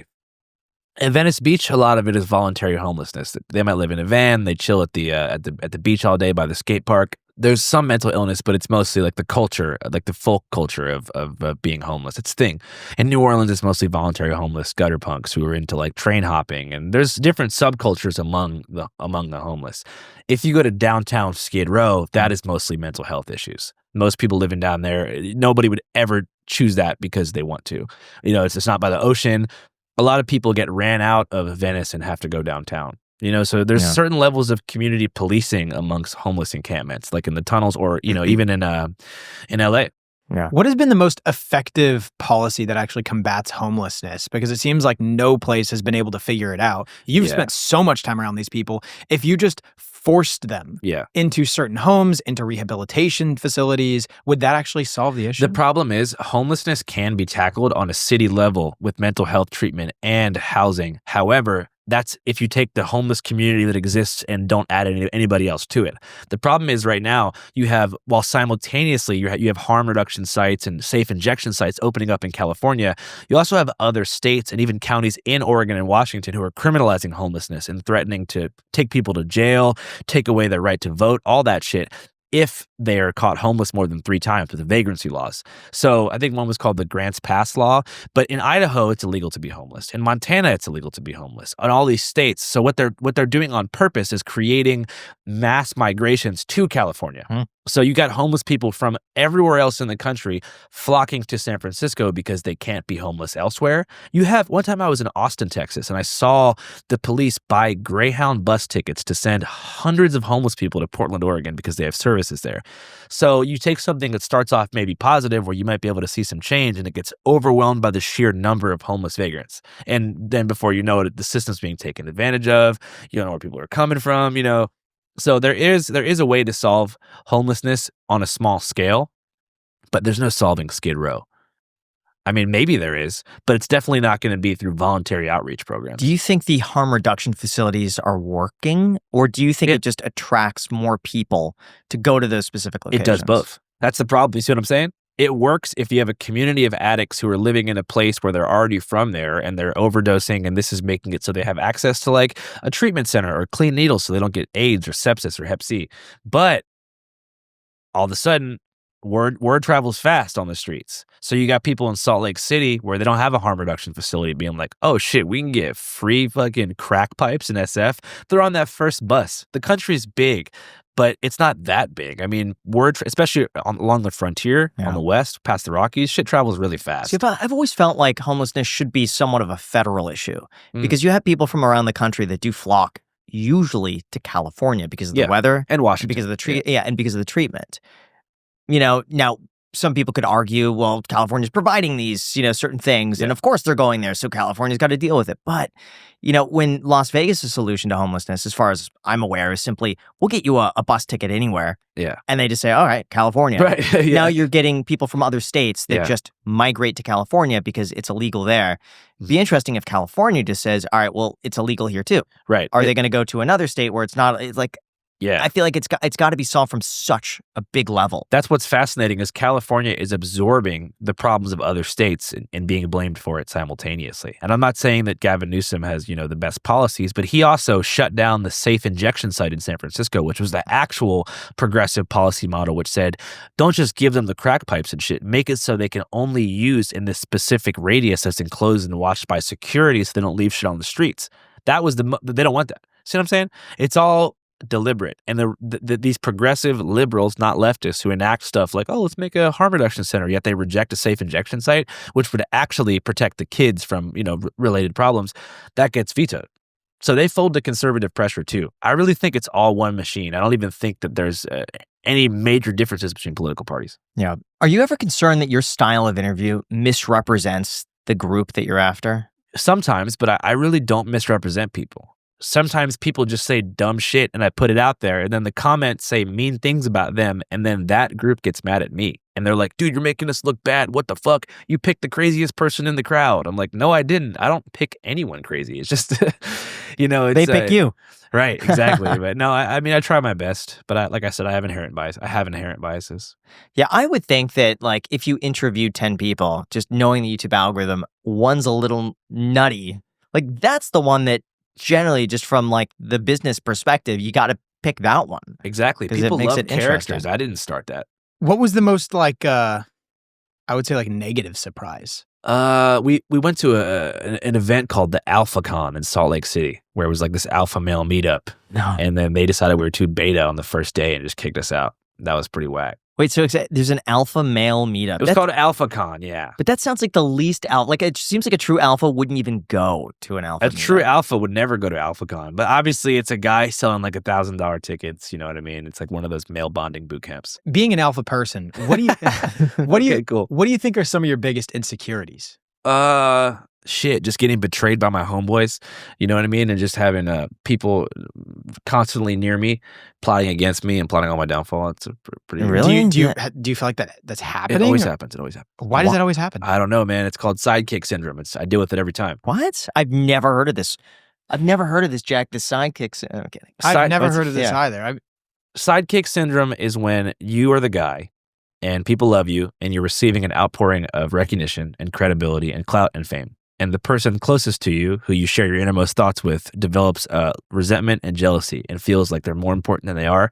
Oftentimes, they'll present an ultimatum to try to get you out of your position. They'll talk shit about you behind your back. They'll just create this like anti-boss sort of like hater culture.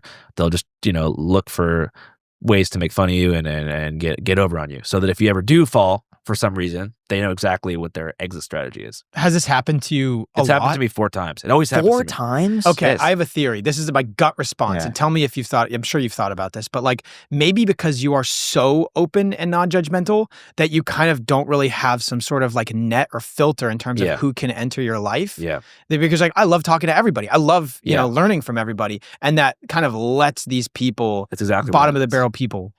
Yeah, I trust everybody. I see the best in people, and I have a hard time accepting that there are shitty people out there. You know what I mean? And that's one thing I asked my mom. I was like, did you always know that people were so shitty and you just didn't tell me? And she was like, yeah. I was nurtured by my mom with a very positive outlook. Even when someone's being shitty, I say to myself, oh, you're just acting out of character. Like deep down, you're a good person.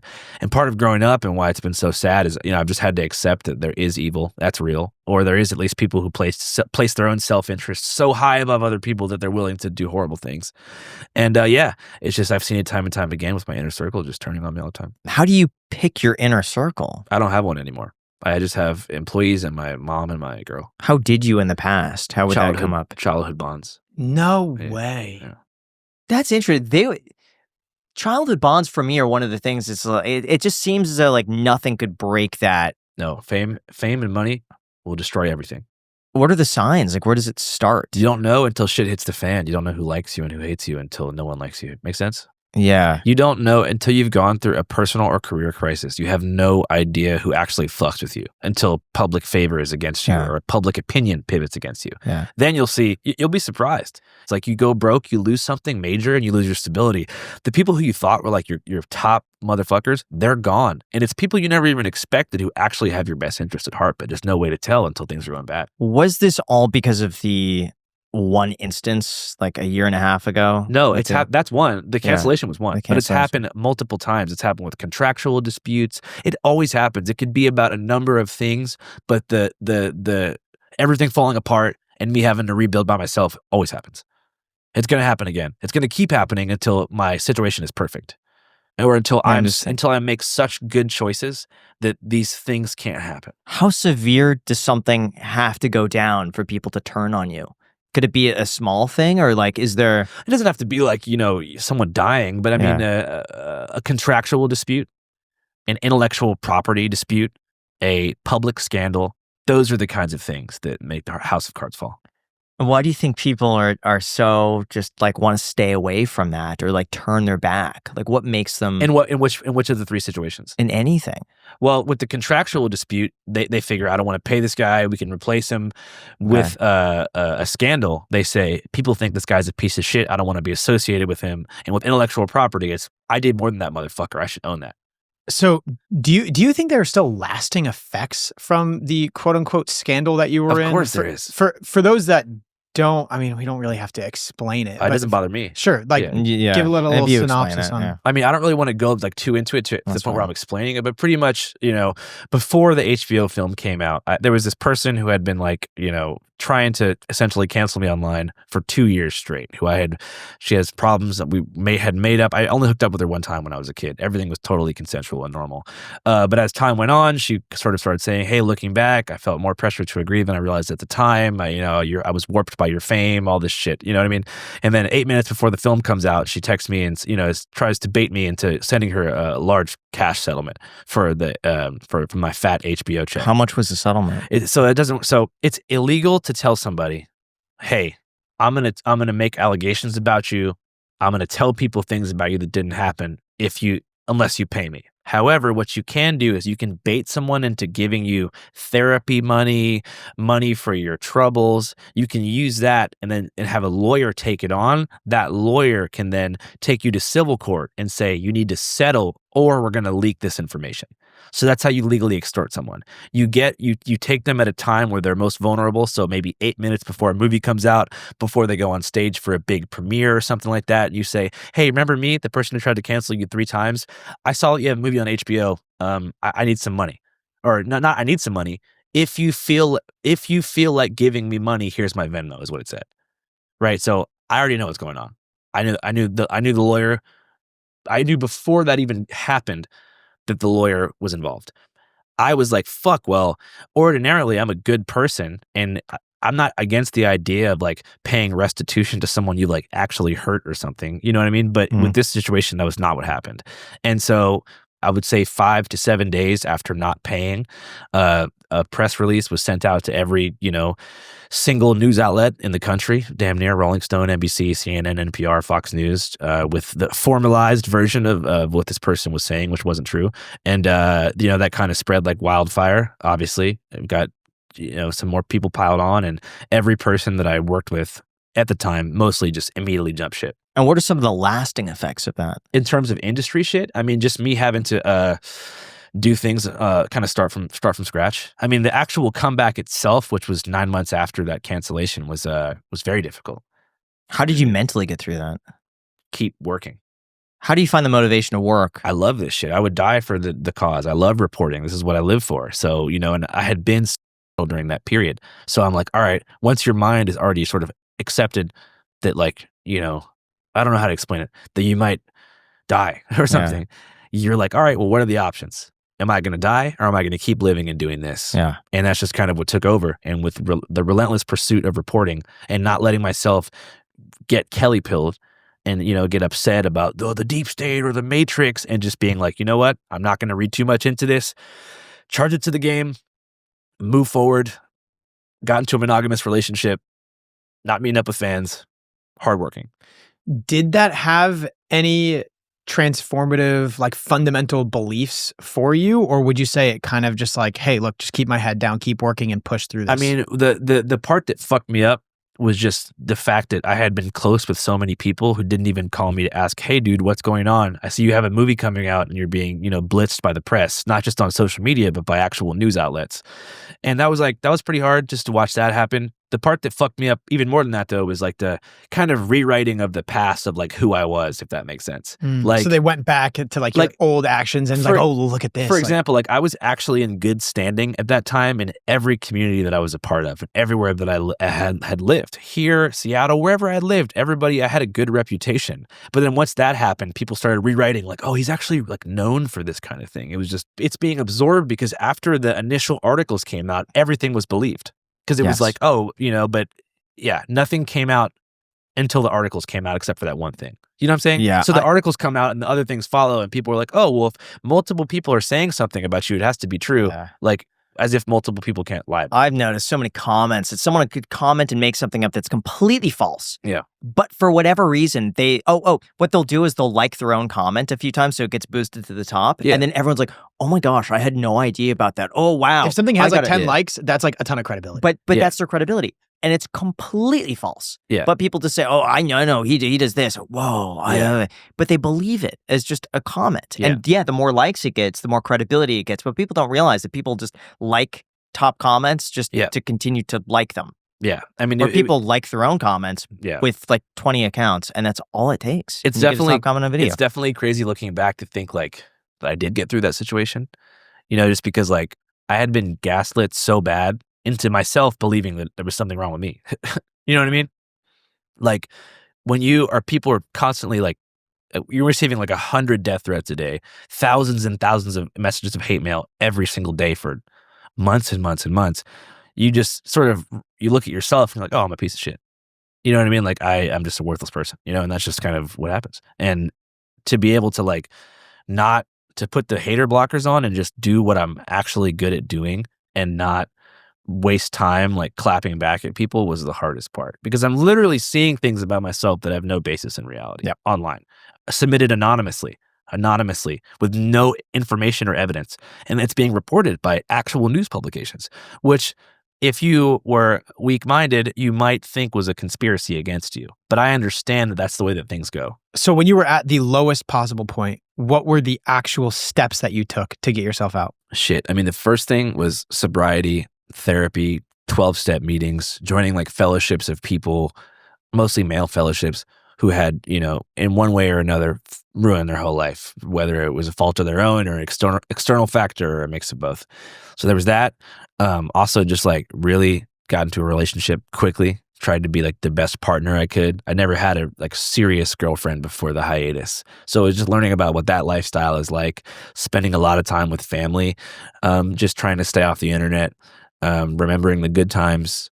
And I don't know. I literally have no idea how I made it through. I mean, I'm not trying to sound like probably just a day at a time. Yeah, like I was just holding on for dear life, and then all of a sudden one day, the seas just parted, and I was back doing my thing.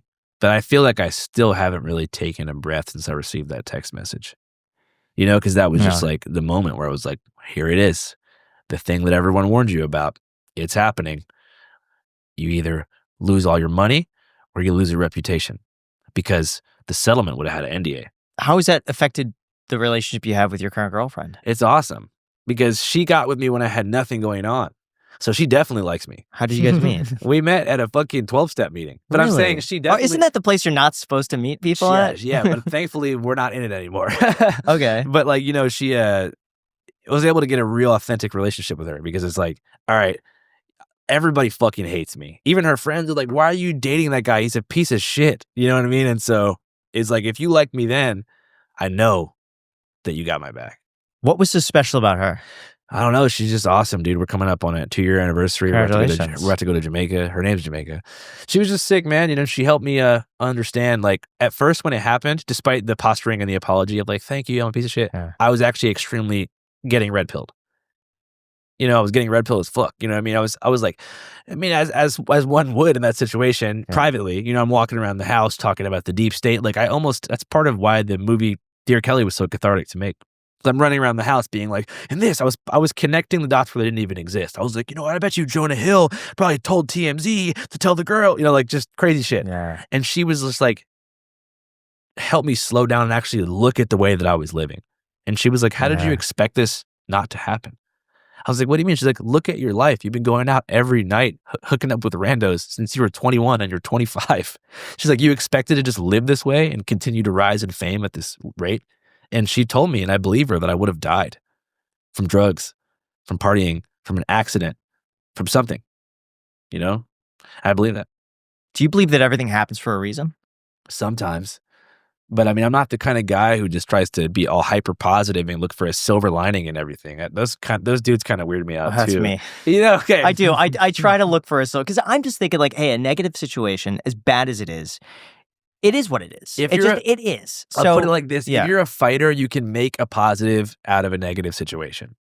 But there is negative situations where I can't be like, damn, bro, I'm happy that happened because look what happened No, next. you could never be happy something happened, but at least you could figure out, okay, this did happen. I can't change that. What could I learn from this, and how can I improve going forward? Yeah. Whereas there's got to be some takeaway, whether it's I appreciate life more. I'm more grateful every day. I could bring a more positive. Like there's something that you could take, I would like to think, from most situations. Yeah, I mean, I would agree with that entirely. I mean, especially what Jamaica helped me do as far as the silver lining is help me realize that like two things can be true. It is possible. I'm trying to think of better language, but to be fucking up and get fucked over at the same time. It is possible to be living irresponsibly and then come into contact with someone who doesn't care about your life, sees you as a bag, and takes advantage of that. Both of those things are problems. It's not just, I'm this perfect dude and all of a sudden this evil person came around and did this to me, and it's not as simple as like, I'm a piece of shit and they were just getting what's theirs. There is a middle ground in a lot of situations. And that's an accountability you actually need to take with yourself, not with the internet, not with going online and being like, I've learned through this experience. No, that's something you have to really digest and own as you live your life, is that if I was behaving in a responsible adult manner and living like a normal person, that wouldn't have happened.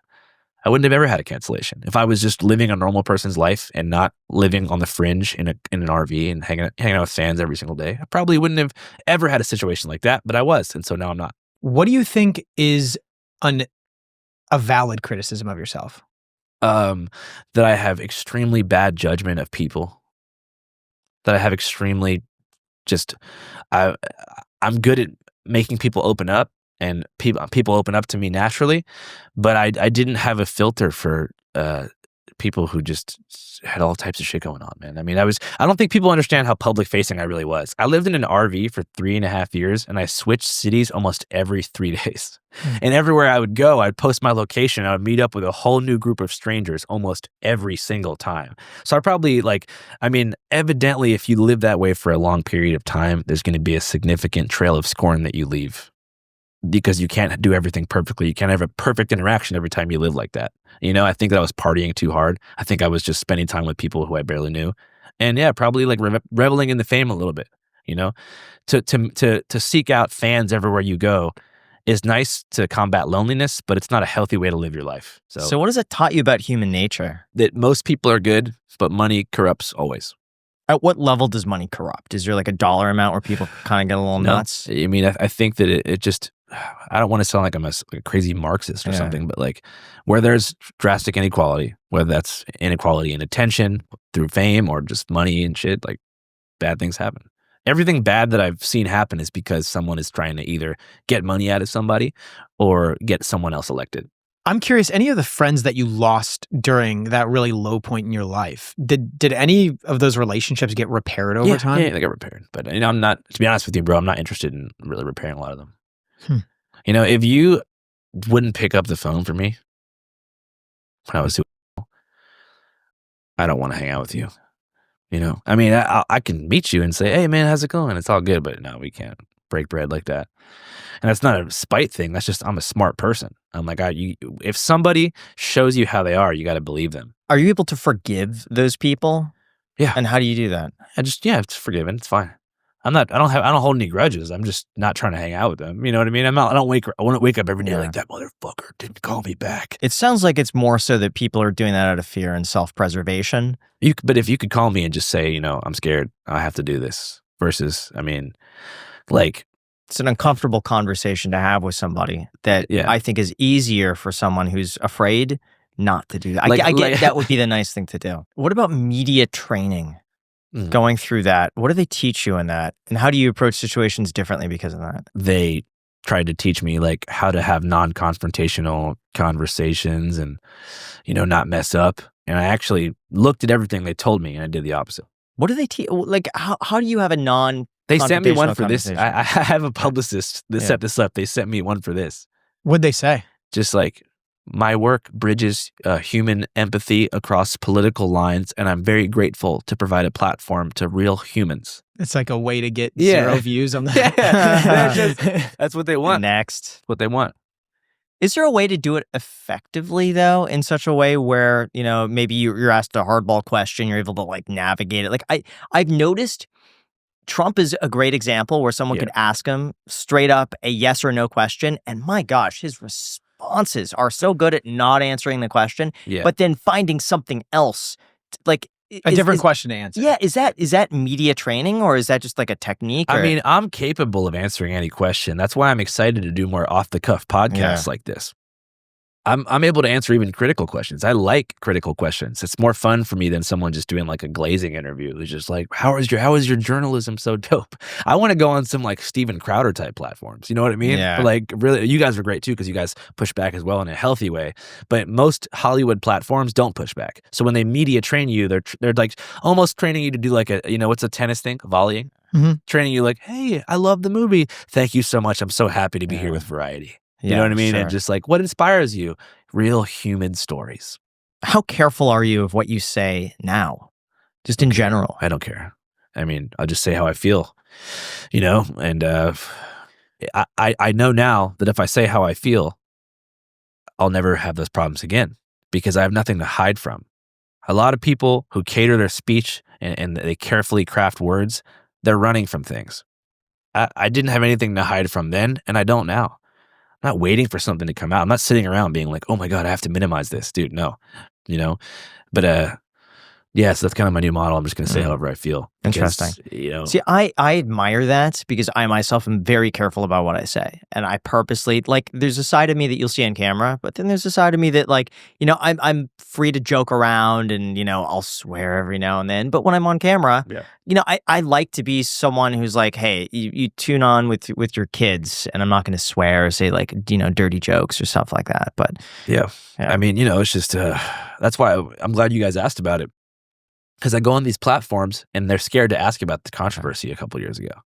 Because they think like, oh, I want to be in this guy's good graces. I don't want to make him uncomfortable. But it's like, I'm dying to talk about that kind of shit. Yeah. And I understand why people don't want to, harsh the mellow, but that's the reality. Yeah.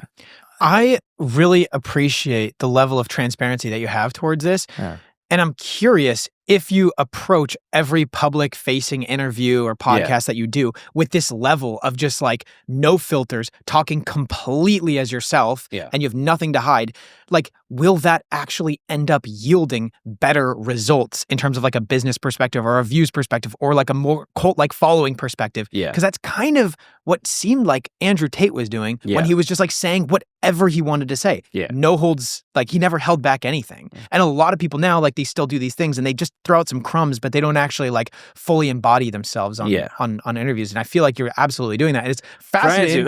And I'm just so curious, like if you do something like this, like what can now stop you? Because you're independently hosting your own things. Like you're not beholden to some sort of like, parent company or corporation or, like channel. Mm-hmm. It's all up to it's pretty tight. I mean, that's the plan, is just to start saying shit.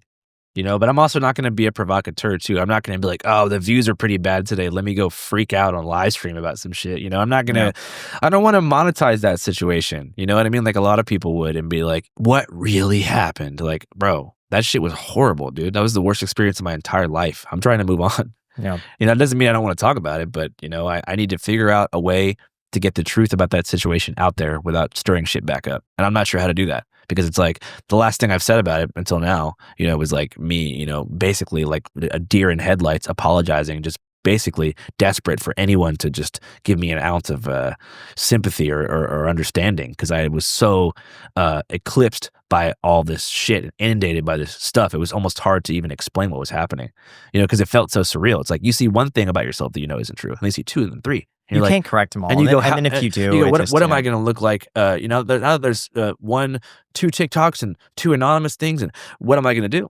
Am I going to break these all down and give them more exposure and publicity? The problem with that is if you correct one, more come out, because then you could correct those and you give them attention, and then more people have an incentive to say, oh, well, he responded to all these. Let me say something too. Maybe he responds to me. It's a living nightmare. It just, And, part of me does blame myself in a lot of ways, though, for the kinds of people that I surrounded myself with leading up to that situation.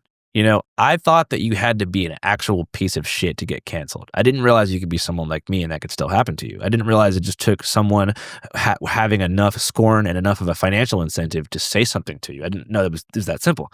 So, if I was to look at some of the people that I was surrounded with, some of the live streamers, some of the producers, they all have a trajectory and they all have a track record, rather, of dropping people in a heartbeat when shit like that happens. So you kind of alluded to like you want to wait a little bit to then talk about it more, to then excoriate like all of these people who have... I have evidence and receipts for every single thing that I'm talking about. You know what I mean? It's just a matter of I'm doing very well right now. Right. Views are coming in. Performance is good. My mom's happy. It was a very hard year for her as well, obviously. All the people around me, it was a lot of emotional labor for them to support me as well. Why would I go to war with all these people at the same time? I know that's what the fans want. They want me to show all these back and forths, but like at what cost and at what risk? Like just to get more people aware about that situation. My unsolicited advice is just keep doing what you're doing and make great content. But it's just crazy to like see people out there like pretending you never existed who like lied to get you out the picture. That's all. Do you read comments now? Yeah, I read every comment. Are you going to read comments on this video? Probably. Really? Probably. They're probably respond to them. I hope. I feel like we're having a good conversation, so I think it's going to be overall positive. Mm-hmm. You guys made me feel like it's chill to speak freely. Oh yeah, 100%. And our audience, I would say 97% is positive. Maybe you always have the 3% though, and it really is usually on the guest or something that I say that's out of touch. Yeah, it's one or it's or one I or the sound other. dumb. One of those. People think you're dumb. I don't think you're dumb, bro. Thanks. By the way, Jack, you might need this Magic Mind.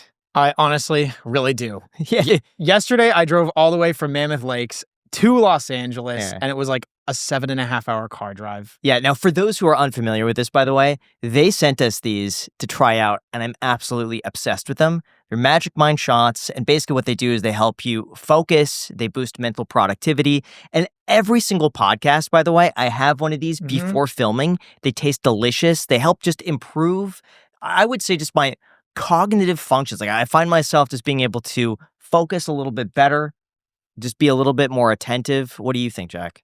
I think so too. I'm off very little sleep, so that obviously is going to help throughout the show. Graham loves also one thing he does. Take them everywhere. He takes them everywhere because they're small enough where you can take them through TSA. Yeah. So we'll go on our trips, and it's just a little bit of a caffeine boost.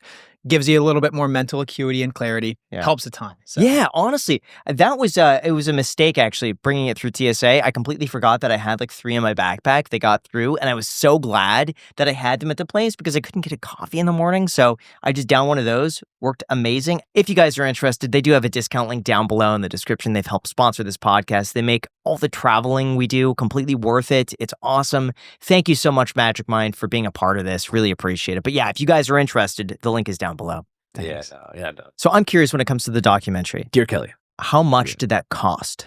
I'm going to go ahead and say $300,000. $300,000. Whoa. Yeah. Is that a lot or a little? I mean, when I hear $300,000 for a YouTube video, I think a lot. So, but I get it was 4 years of work. But yeah, that's what I was thinking. Like, editing, probably $100,000 in total because it was 350 hours of footage. So we had 2 different editors. We had to digitize like all this VHS footage from the Johnson family. Yeah, true. That took a while. And then actual promotion, we probably put like maybe $50K into promotion. What is the promotion? Wheat pasting. We got a billboard outside of Vegas right by Sloan, in between Prim and Sloan, on the left side of the freeway, right when you hit that bend. On the way to Vegas? Yeah. I'll see that today. Yeah, it's by Gene. It says DearKellyFilm.com, streaming now on the left side. Is that effective? I feel like you're just doing an Instagram. It's not effective, but it's just fun. You know, and it's sick marketing. We have a commercial coming out where we're like taking pictures in front of the Dear Kelly film sign. But who's paying for it? Like, you're paying for it? Yeah, I'm paying for it. How much does a billboard cost again? It's really cheap, dude. It's like $900 a week. $900 a week for a... Do you want to get a billboard? We're talking middle of the Mojave here. You want to waste money? Is it on the 15 freeway? Yeah, dude. For $900 a week. Yeah. That's actually, I mean, that's pretty lucrative if you have a billboard business. Yeah, what? Are they booked out in advance? No, dude, nobody wants to promote it. To be fair, it's very far from Las Vegas. It's probably like a 15-minute drive. It's like when you make that right where the Starbucks is at, how you get to Good Springs past the prison. Right, it's right there. So by the prison. Yeah. Okay. It's not very it's also not facing the side of the freeway that you're driving on. So it's the cheapest billboard spot there is. Oh but either way, and then... Did you look, by the way, into how much some of the other billboards are? Yeah, they're more expensive. How much are they? Yeah, they're probably like $3,000 a week. $3,000 a week? Yeah. But if you're, I mean, the closer you get to the Vegas Strip. Like, I see the ones for all the buffets or the shows. So that must tell you something. Yeah, but usually they have like 5 in a row. That's like buffet, here, MGM, $32, lobster. And it's like 5 of them in a row. I mean, if South Point can afford 5 billboards, you probably could too. You know what I mean? That's gambling. That's really good. That is true. That's the thing. But back to the budget of the movie, and then I had to pay like $200,000 fighting this lawsuit in court against Bill Joyner. So in total, wait, what's this? If at the very end of the movie, you'll see there's a defamation lawsuit that I'm fighting right now. I can't talk too much about it. I might talk about it in the future, but right now, either way, I'm upstream or downstream. I don't know what you call it in money terminology, but You're in the red. I'm in the red. I was in the red. But I'm getting into the green now because of the sales. So Dear Kelly made $100,000 opening weekend. $100,000. Where was it streaming? It was just on DearKellyFilm.com, independently streamed. Now we're up to like 35,000 independent rentals. Whoa! So like it's going up. So like I'm about $50,000 away from paying back the legal the project itself. But now the defamation lawsuit. So Kelly's arch nemesis is Bill. Yeah. Bill is a lender in Orange County. Correct. Bill thought that the whole movie was a hit piece about him and his lending practices, I'm pretty sure. He thought that I was espousing Kelly J. Patriot's beliefs. Okay. So he sued in advance of the movie releasing with the expectation that it's going to be about him, I think. Okay. The lawsuit includes various claims that aren't real, such as a violation of the Federal Wiretap Act. Never did that. Stalking, emotional distress, stuff like that. Okay. Where are you in that lawsuit? Because defamation is one of those things, hard to prove, expensive to fight. So we just filed an anti-SLAPP motion because it's a federal court case. It's in federal court. So we're still waiting on the judge, but she dismissed oral argument. So like, I guess that either to me, if they dismiss oral argument, that means like she's kind of made up her mind. She's 91, I think the judge is, but her clerks are a bit younger. So I'm hoping that they have the media wherewithal to figure out that this is not, in fact, a 91-year-old judge. I think she's actually in her 80s, not 91. She's older, but she sided with Netflix once in an anti-SLAPP motion. So I have high hopes. Yeah, I'm just so bitter when it comes to, that whole system. Like I said, because I know how expensive it could be. I think civil court should almost be abolished. That's I'm sure there's some kind of like reason for it, but most of the time, dude, it's like, what is money going to do? A lot of the proceeds don't even usually go to the victims. No. Because lawyers are the ones who are making the vast majority of the money. Yeah, it's fucking crazy. I've heard also a lot of the times it's too complicated to actually give it out, especially if there's multiple victims, that they all collectively agree to give it to some sort of charity or some sort of like other thing. Mm-hmm. Isn't that crazy? Like we're just talking about all these recurring themes, like civil court shakedowns, fucking contractual disputes, friends abandoning you. Like that's what people don't see about success. You gotta have a strong heart. Appreciate the transparency with everything, and honestly, such an honor to have you on the show. Thank you, bro. I've watched a lot of your videos, especially over the years, so it's not like a recent thing. It's been plenty of years back, and it's so cool to meet you. Yeah, for me, Chet Hanks, great video. 55th Street. That was one of my favorites. That guy. Where do you keep in touch with? Oh, him? Yeah, I talk to Crip Mac all the time. Really? Yeah. He's locked up. He'll be out next year. What do you get locked up for? Probation violation. Okay. Typical revolving door, firearm possession. Okay. But Chet's free. He's actually at Gold's Gym pretty close by. I just seen him on Instagram. Really? He's been getting swole. Good for him. Damn. Respect General. That is so cool. My gosh. Well, thank you so much, man, for making it over. Really appreciate it. Hell yeah. Appreciate it. Until next time. And whoa, guys, if you want to check out Dear Kelly, it'll be linked down below in the description. www.dearkellyfilm.com. I recommend it. I watched it. I got pulled away from my housemates. They wanted me for something, and I just couldn't wait to go back and continue watching it. Absolutely. It was worth True it. story. I actually really enjoyed it. Great film. The honestly Mojave enjoyed it. Desert is talking about it, right? Yeah. It's the hottest thing in the Mojave. And make sure, by the way, subscribe if you're not already subscribed. Our analytics show that only 50% of you are subscribed. So that Don't means be a half of recurring you. viewer who's not subscribed. That's the weakest shit. It's free. It's totally free to do, and it really helps out our channel. Okay, That's it. guys. Thank you very much. Till next time. And hit the like button.